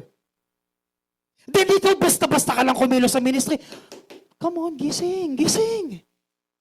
Huwag kang patulog-tulog, maiiwanan ka. Maya ka naman sa Diyos. Go back to your why you are serving the ministry. Mga kapatid, habang nag-Facebook ka, kung ano yung mga pinapanood mo dun, the more na sinasabi ng algorithm, familiar? The more na sinasabi ng algorithm, ito yung gustong mapanood nitong taong to. Ito yung mga post na gustong makuha ng taong to. Kaya ang gagawin ni Facebook, lahat ng pwede mong pagkaabalahan, lahat yun lalabas sa feed mo. Okay? That is algorithm.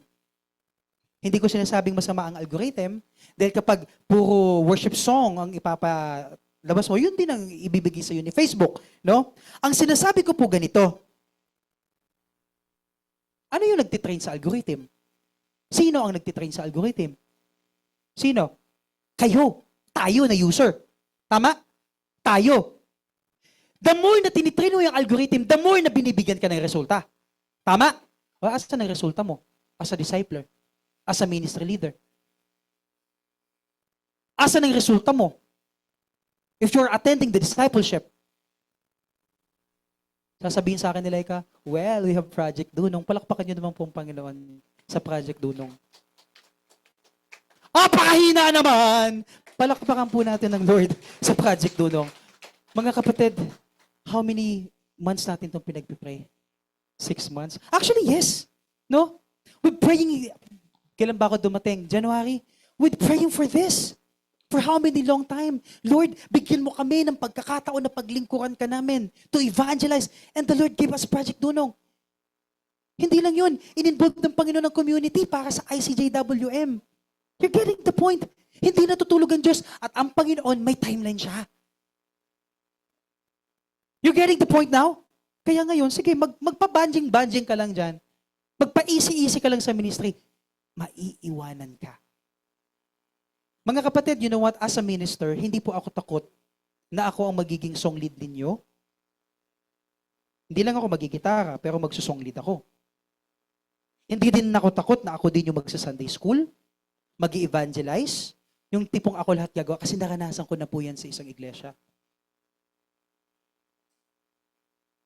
Pero, nung pagpunta ko po sa ICJWM, sabi ko, Lord, ayoko nang mangyari yun. Kaya, ang sabi Lord, kung ayaw mo mangyari, mag-train ka ng leaders mo. That is what exactly we are doing right now. Kaya po, I am calling everyone, if you wanted to be part of the leadership team, mag-attend po kayo ng training. Meron po tayong training sa hermeneutics, may training po tayo sa leadership, may training po tayo sa iba't ibang ministry. Be part of the ministry, mga kapatid. You can be part of the ministry. Kung gusto po ninyo, gusto ko po sanang sa project doon, ng tagapagluto. Kaso hindi po ako marunong magluto. Well, nandiyan si Sister Flor, i-disciple kayo sa pagluluto. Ang sarap ng biko, guys. Ang sarap ng biko, grabe. Meron pa po ba?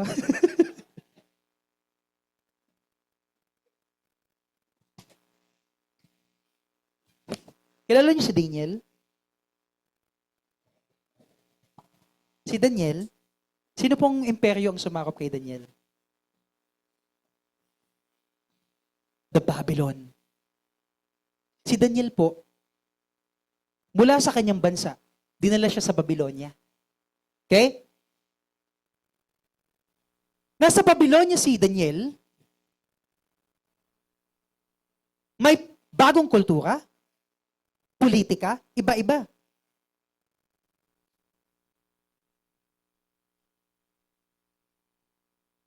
Namuhay siya kasama ng mga Babylonia. In fact, mataas ang tungkulin niya sa Babylon.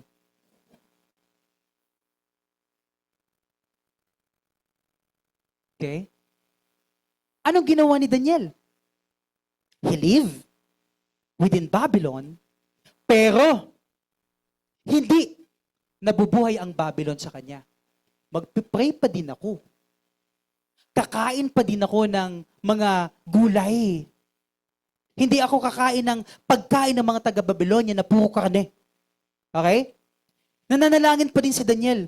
Tapat pa din si Daniel sa kanyang Panginoon sa pinanggalingan niyang bansa. Nagigets niyo yung punto?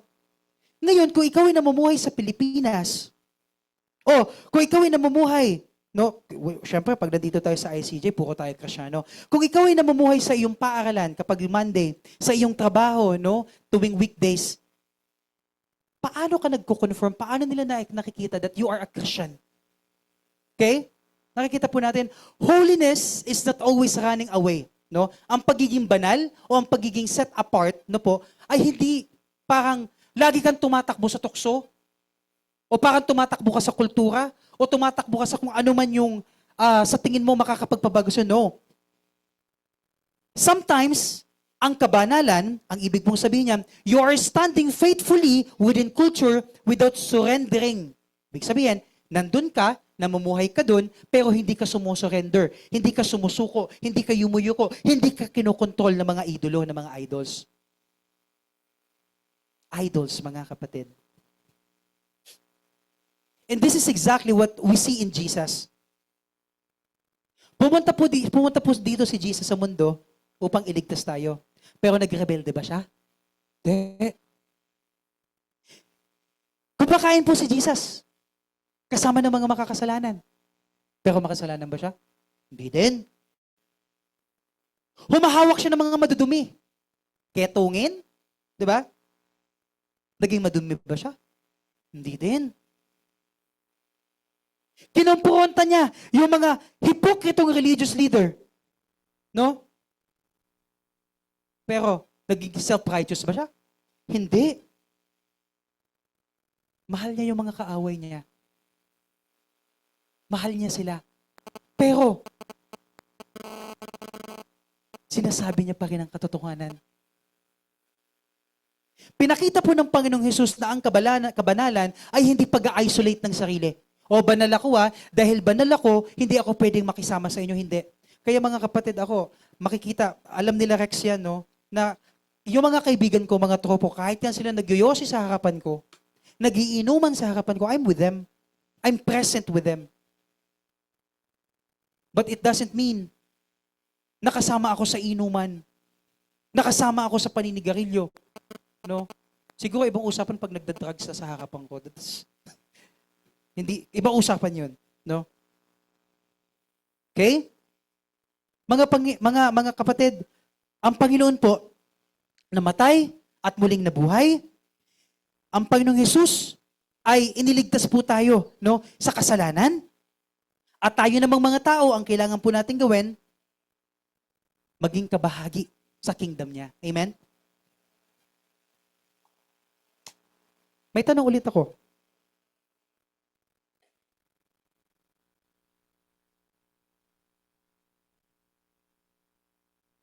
Bukod sa Bible, bukod sa salita ng Diyos, ano pang nagdi-disciple sa'yo? Paulit-ulit ako sa discipleship. Why? Mamaya, malalaman niyo sa point 3. No? Social media, entertainment, debate sa Senado, no? Peer pressure. Ano pa? No? Yung ekonomiya.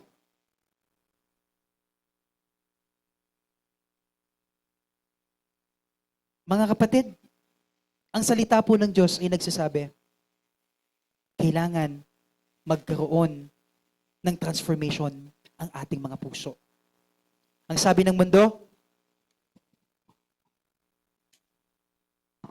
ano po sabi ng mundo? Pagmahal mo, paglaban mo.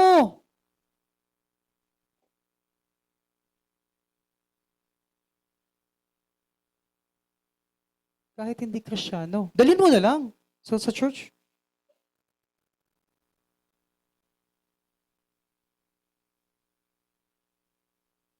Pag feeling mo, tama, gawin mo. Ayan po ang sabi ng mundo. Pero po, ano sinasabi ng mga Kristiyano? Dapat. Ano sinasabi po? Ano dapat ang sinasabi mo? Kung sinasabi ng mundo, kapag sa tingin mo tama, gawin mo, ano dapat ang sinasabi ng isang Kristiyano? Yung ginagawa ko ba? Yung ginagawa ko ba ngayon ay nagbibigay ng kaluguran sa Panginoon? Is what you are doing right now giving honor sa Panginoong Jesus? Ang sabi ng mundo, itong katawan kong to, my body, my rules.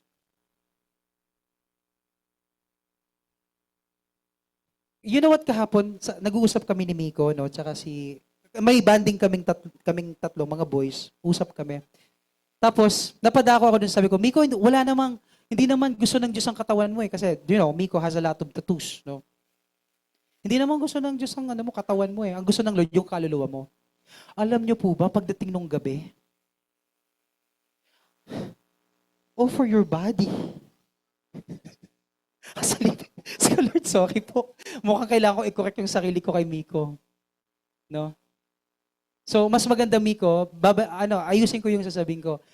Walang pakialam ang Diyos sa past mo. Importante. Yung ngayon. Okay? Okay na ba? Tama na ba, Miko? No, tawa na kami ni Rex kagabi kasi kasama ko si Rex nagpe-prepare nitong PowerPoint. No? Nakauwi na po ako sa bahay alas 12:30 ng umaga. Okay? Minsan may mga pagkakataon po na akala natin tama na pero kailangan i-correct ka ng banal na salita ng Diyos, no? No? Mga kapatid, ang katawan po natin ay binili ng Diyos ng sobrang mahal. Dugo niya po at katawan niya ang kanyang ipinambili dyan. No? The world says, kapag mas madami kang kayamanan, mas mahalaga ka. Hindi po ganun yun. Ang sabi po ng Panginoong Jesus, ang buhay mo sa akin.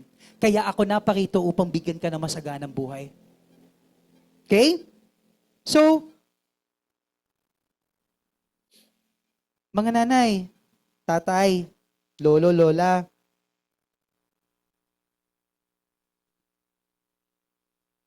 kung kasama nyo dito yung mga anak nyo, sino may mga anak? Apo, kasama nyo sa church? Hindi? Yes? Okay. Or kung saan nyo man siya dinadala na church o iglesia. Ilang oras lang? 2, 3, 4 hours? Pero pagdating sa bahay, ang hawak niya Facebook. Yung algorithm po ng Facebook, ilang oras? 8? Kasi working ka, pinapabayaan mo na lang sa algorithm. Tandaan mo, it shapes them. Kaya tingnan yung mga bata ngayon kapag nanonood ng Peppa Pig, abay, ang gagaling mag-English. Kasi sinishape po sila ng mga pinapanood po nila. Nagigets po ba yung punto? Kung sila po ay sinasabi sa paaralan, na-shape po siya. No? Okay? Kaya nga, parang doon, di ba, may mga ano tayo, may mga jokes pa tayo na, kasi sa panahon namin, Mr. Bean yung pinapanood namin, kaya hindi nakapagsalita yung batang yan. Eh ngayon, Peppa Pig na, no?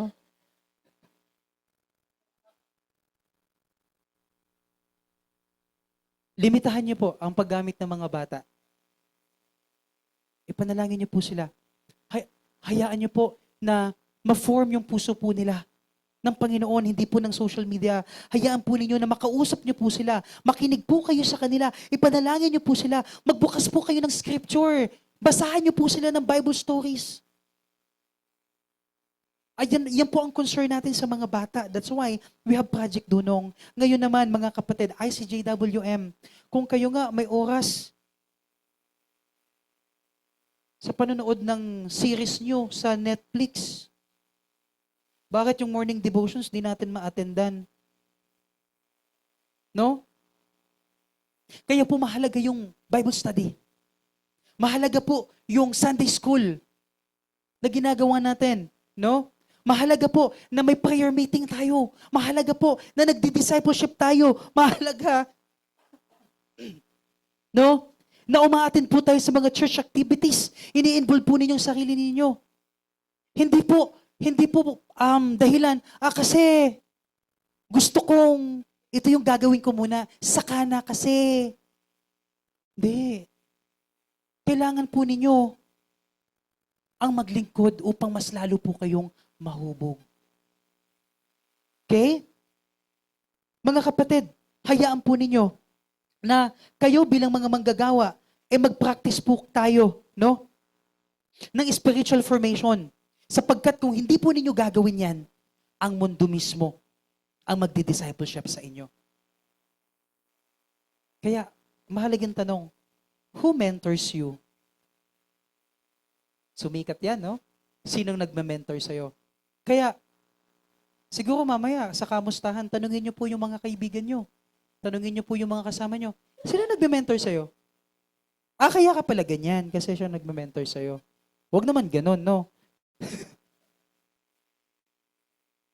That's why church, ang iglesia, ang ICJWM, dapat po yan talagang gumagawa ng mga disciples.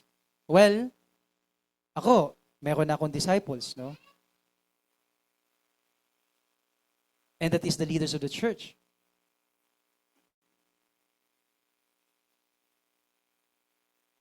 So, kayo naman, find your own disciples.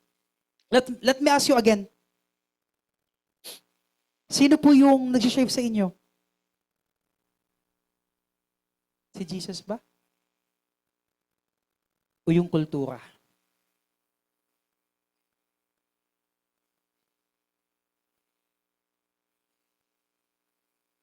Ang pagiging Kristiyano po ay hindi lang yan sa pagsasabi ng no sa mundo. Kapag po lagi tayo magsasabi ng no, hindi, pag palagi kang lalayo, mapapagod ka lang. That's why, ano pong paalala ni Paul sa'yo? Hindi lang do not be conformed. No? Punta tayo sa point 3. Malapit na po ako, huwag kayong mag-alala. Nainip na ba kayo? Point 3. Hindi lang po, no? Do not be conformed. May kadutong.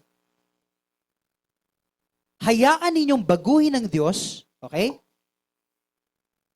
Huwag kang makiayon.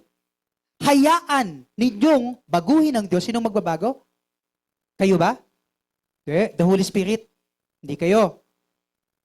Oh. Kaya mo dinadala yung kaibigan mo sa church kasi binabago mo? Hindi. It's Jesus. Baguhin ng Diyos ang inyong pag-iisip upang maunawaan ninyo ang kanyang kalooban. Okay? May kadugtong. Be transformed. No? And that is, bring us to dito po sa pangatlong punto. Ano po yung ma-observe natin dito? No? Tingnan nyo po mabuti yung contrast. Yung contrast po dito, parang ganito po siya. No? Do not be conformed, but be transformed. Huwag ka makiayon, ngunit hayaan niyo yung baguhin kayo ng Diyos. One describes pressure from outside. Do not be conformed. Ngayon naman, may tinatawag na renewal pagdating sa inside. Nakikita niyo ba? Illustration. Mundo. Huwag ka makiayon sa mundo. Outside. Inward naman tayo. Be transformed, no? Yung alin daw, pag-iisip. Inside. You're getting the point? Iba yung kaisipan, dapat iba yung kaisipan mo. No? Okay? So, makikita po ninyo yung contrast dyan, no? So, yung salita pong but be transformed or metamorphosis, no? Alam niyo yung metamorphosis, di ba? Sa butterfly yan, be transformed. Ano po ibig sabihin yan? No? Hindi po ito cosmetic improvement. Magpapaganda kayo, no. No? Hindi din po ito image management. Hindi din ito decoration. No? Hindi naman mapapaganda ng decoration yung buhay natin. Ang transformation po, ang ibig po sabihin ng be transformed na po, sino ang magta-transform sa'yo? Sino nga ulit? Ang Panginoong Diyos, no? So, ibig sabihin, hindi po ito self-intervention na pag-e-effortan mo yung pagta-transform mo. Hindi. Hayaan mo na matransform ka ng Panginoon, no? Hindi ito pagiging best version of yourself, no? Kundi, ang sabi po ng gospel, God is transforming His people into the likeness of Christ. Ano po, paano po natin ito i-interpret? The mind. Yung utak po natin. Bakit?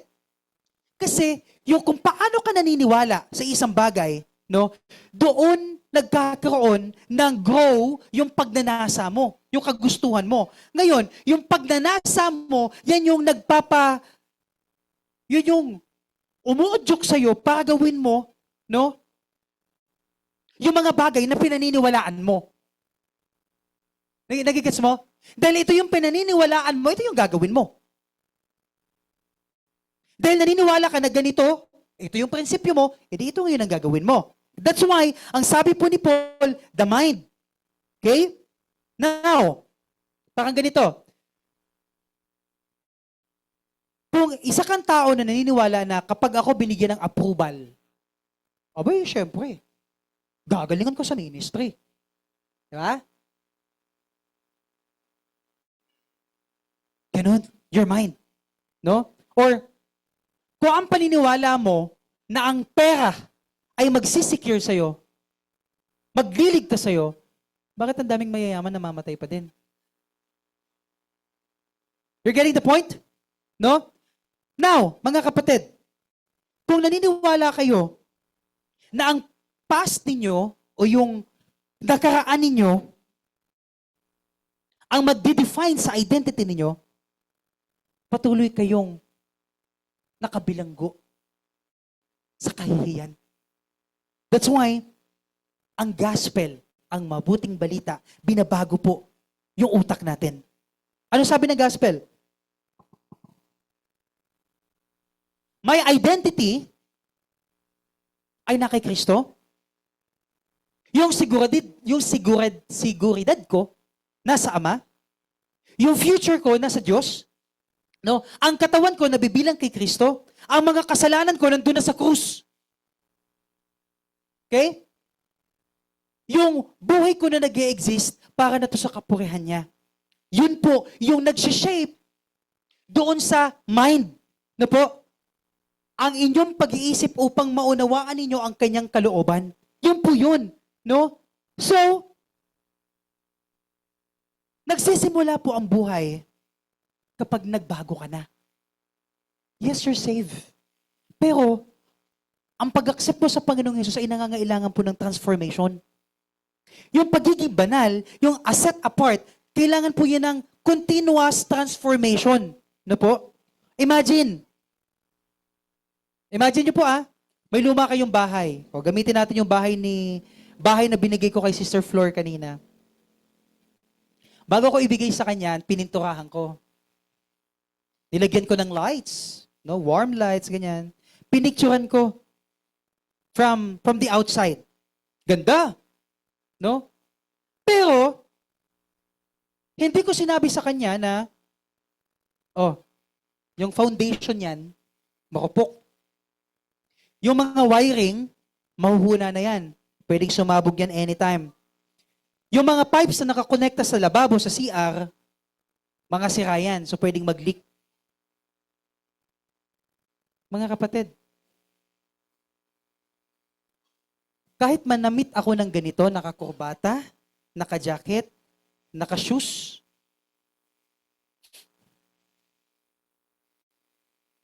kung bulok yung utak ko, yung paniniwala ko, kung mali yung prinsipyo ko at hindi naka-anchor sa salita ng Diyos, wala din. Kayo ba? Ganun ba tayo? Many people approach Christianity na parang decoration lang. No? Like, pag Christian ka, dapat nagsisimba ka, ha? Pag Christian ka, dapat nag-worship ka sa worship service. Kapag Kristiyano ka, dapat sa Facebook mo may nakalagay Bible verse. Dapat kapag tinanong ka kung anong position mo sa ministry, masasabi mo, mga kapatid, hindi ganun kasi yun eh. Hindi naman decoration ng pagiging Kristiyano. Nandito po siya para maging bago kang nilalang. Tingnan niyo si Peter, napaka-impulsive. Mayabang, madalas na-understood si Jesus. Iniyabang yung loyalty niya, Lord, papatayin ba namin to? No? Pero at the end of the day, nung hinuli si Jesus, he denied Jesus Christ. Pero ano yung naging end ng story? Yung buhay na Jesus, ni-restore siya. No? The Holy Spirit empowered Peter. At yung katotohanan, yun yung nag-shape sa kanya. So over time, si Peter po ay naging courageous. Naging mabuting pastol. No po? So grace does not merely forgive who we were. Grace transforms who we are becoming. So,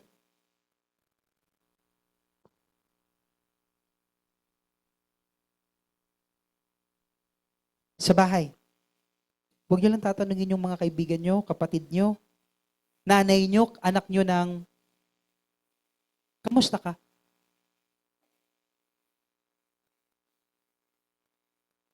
Tanungin nyo din po sila. Ano sinasabi ng Diyos sa'yo ngayon? Meron ba, lately ba, ano ba yung impression sa'yo ng Lord?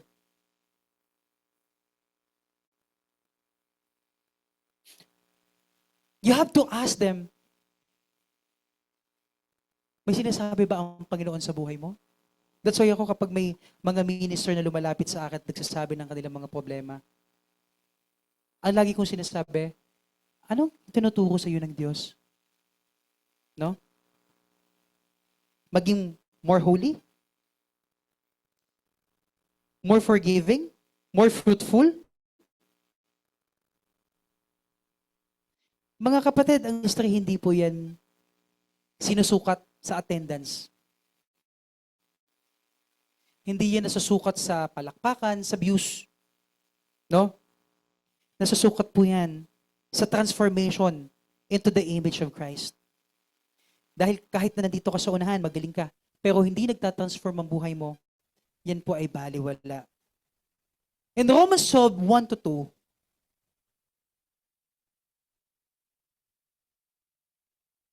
kinonfront po tayo ng tatlong katotohanan. Merong altar. There is an altar. Now, there is a pattern. Merong hulmahan. Ngayon, pangatlo, merong transformation. Tatlo po yan. May altar, may hulmahan, may pagbabago. Ang sabi po ng altar, ano pa yung hindi mo na isusuko sa Diyos? Sabi po ng mundo, pwede ka bang maging kagaya namin? Ang tanong sa iyo ng mabuting balita, hahayaan mo ba ang Diyos na baguhin ka nang naaayon sa kanyang wangis? Pero ito po yung puso ng mensahe.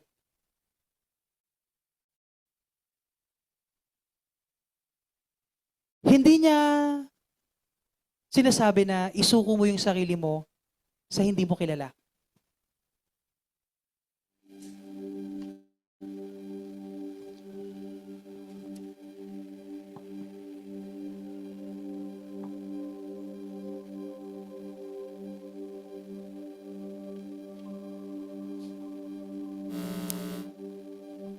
Sabi ng Diyos, isuko mo ang buhay mo sa kilala mo.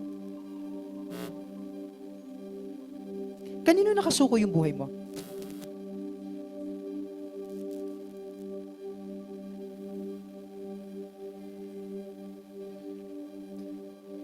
Personal na tanong po to, no, sa inyo mga kapatid. You can answer it sa life mo. Sabi niya, surrender.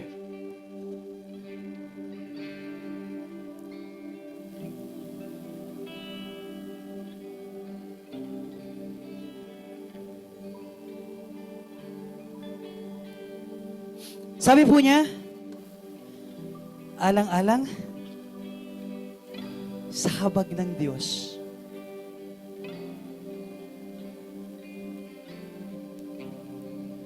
Ako'y nakikiusap sa inyo na ialay ninyo ang inyong sarili bilang isang handog na buhay. God is not asking you to surrender sa hindi nyo kakilala. Sinasabi ng Diyos, isurrender mo yung buhay mo doon sa nagpakita sa iyo ng habag. Mercy. Isurrender mo yung buhay mo doon sa nagmamahal sa iyo ng lubusan. Isurrender mo yung buhay mo doon sa niyakap ka kahit makasalanan ka.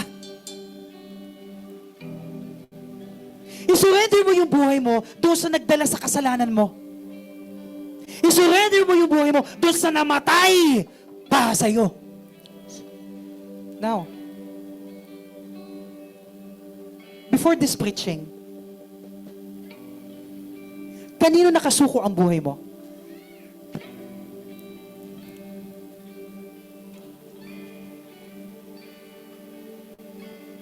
Sa mga oras na to, mayroon po tinatawag ang Diyos ngayon.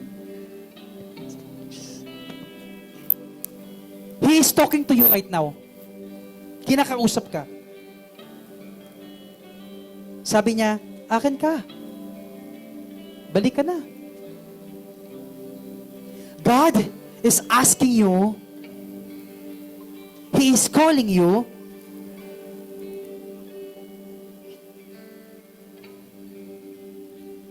sa mga oras na to mga kapatid, in-invite ka ng Diyos.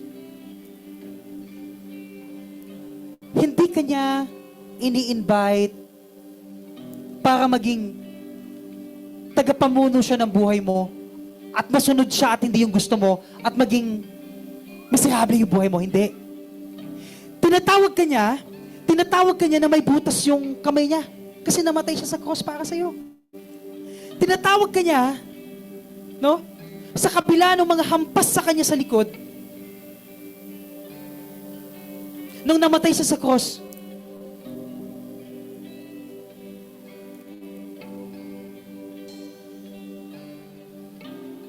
tinatawag ka niya ngayon.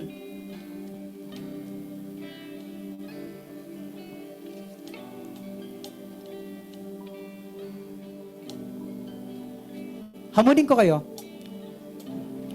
Huwag tayo mag-respond ng empty emotions lang dito. We are a church. Kausapin mo ang Diyos ngayon.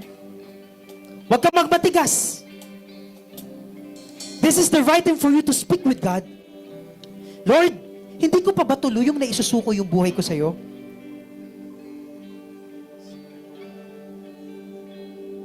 Kung it's your first time to listen to the preaching, and it's your first time na po na marinig ang mabuting balita, baka ito yung pagkakataon na first time mong narinig na hindi mo pinagkatiwalaan ng Diyos. Ako nagsasabi sa'yo, ang unang kailangan mo, hindi disiplina, hindi relihiyon, kundi reconciliation sa Panginoong Diyos. Maaaring namumuhay ka nang hindi naaayon sa kalooban ng Diyos ngayon, pero gusto kong sabihin sa iyo na namatay siya sa krus para sa iyo. Nabuhay siya ulit, at ngayon, ang kailangan mo lang gawin, repent your sin, confess your sin, tigilan mo yung pagtitiwala sa sarili mong kakayahan, magtiwala ka kay Jesus. Hindi ka lalapit sa Kanya kasi worthy ka. Kundi lalapit ka kasi meron siyang habag.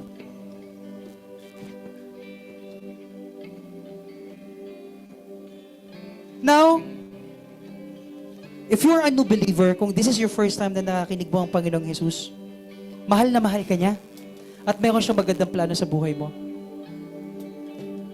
Ngunit ang magandang plano na yan at ang pag-ibig na yan ay hindi mo mauunawaan hanggat ikay namumuhay sa kasalanan.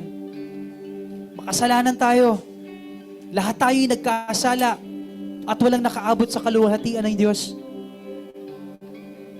Ngunit gayon na lamang ang pag-ibig ng Diyos sa sanlibutan kaya ibinigay niya ang kanyang bugtong na anak upang ang sino mang sumampalataya sa kanya ay magkaroon ng buhay na walang hanggan.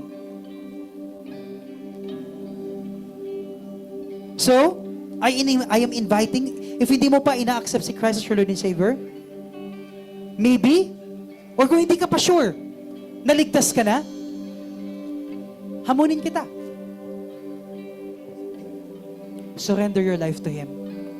Kung sa tingin mo, hindi mo pa na isusuko ang buhay mo sa Kanya, pwede ka bang tumayo para maipag-pray ka namin?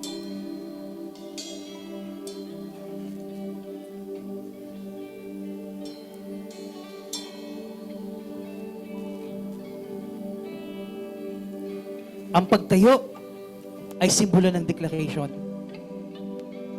Ang pagtayo ay simbolo ng katapangan mo to declare Jesus, that Lord Jesus, I wanted to surrender to you my life. It's okay, huwag kang mahiya. Kung sa tingin mo, hindi mo pa ina-accept si Jesus bilang Panginoon at tagapagligtas mo, hindi mo sure kung sa langit ka pupunta, then you can stand up. And we will pray for you.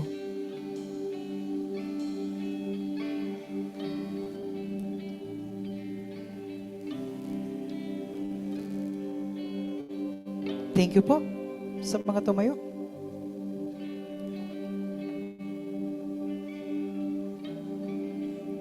Now, I want you to speak with God. Hayaan mo banal na Espiritu ang siyang kumilos sa mga oras at kausapin ka. Narito si Jesus nakatayo sa pintuan ng iyong buhay. Kung sino man ang magpapasok sa Kanya sapagkat siya'y kumakatok, siya'y kakain kasama mo. Kung gusto mong tanggapin si Jesus bilang iyong sariling Panginoon at tagapagligtas, maaari kang sumabay sa panalangin na ito. Tanggapin mo ng buong puso ang Panginoong Jesus. Panginoong Jesus, inaamin ko po na ako'y makasalanan. Inaamin ko na kailangan ko ng iyong habag. Binubuksan ko ang pintuan ng aking buhay at tinatanggap kita bilang aking Panginoon at tagapagligtas. Gawin mo po ako na isang taong naayon sa kalooban mo, umupo ka po sa trono ng buhay ko. Amen. Kung ipinanalangin mo yan ng buong puso, makakaasa ka na nasa iyo si Jesus. Now, para sa miyembro ng ICJWM, may altar tayo ngayon here. We have the altar here on this place. Gusto ko kayong tanungin, kung ito yung altar natin ngayon, nandito ang banal na Espiritu Santo, anong i-offer mo sa Kanya?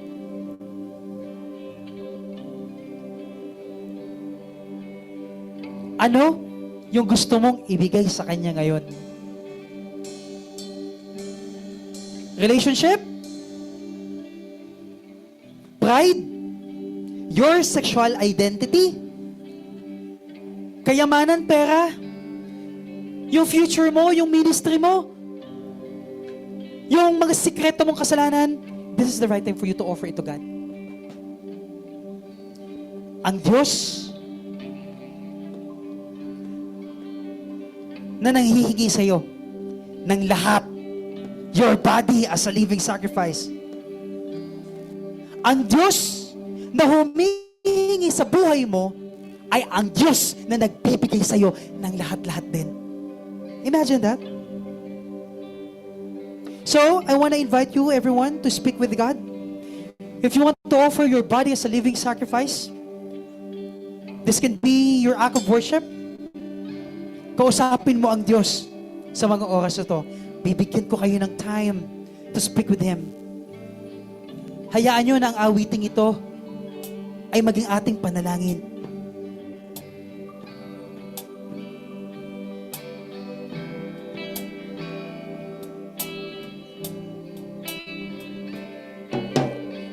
This is my desire to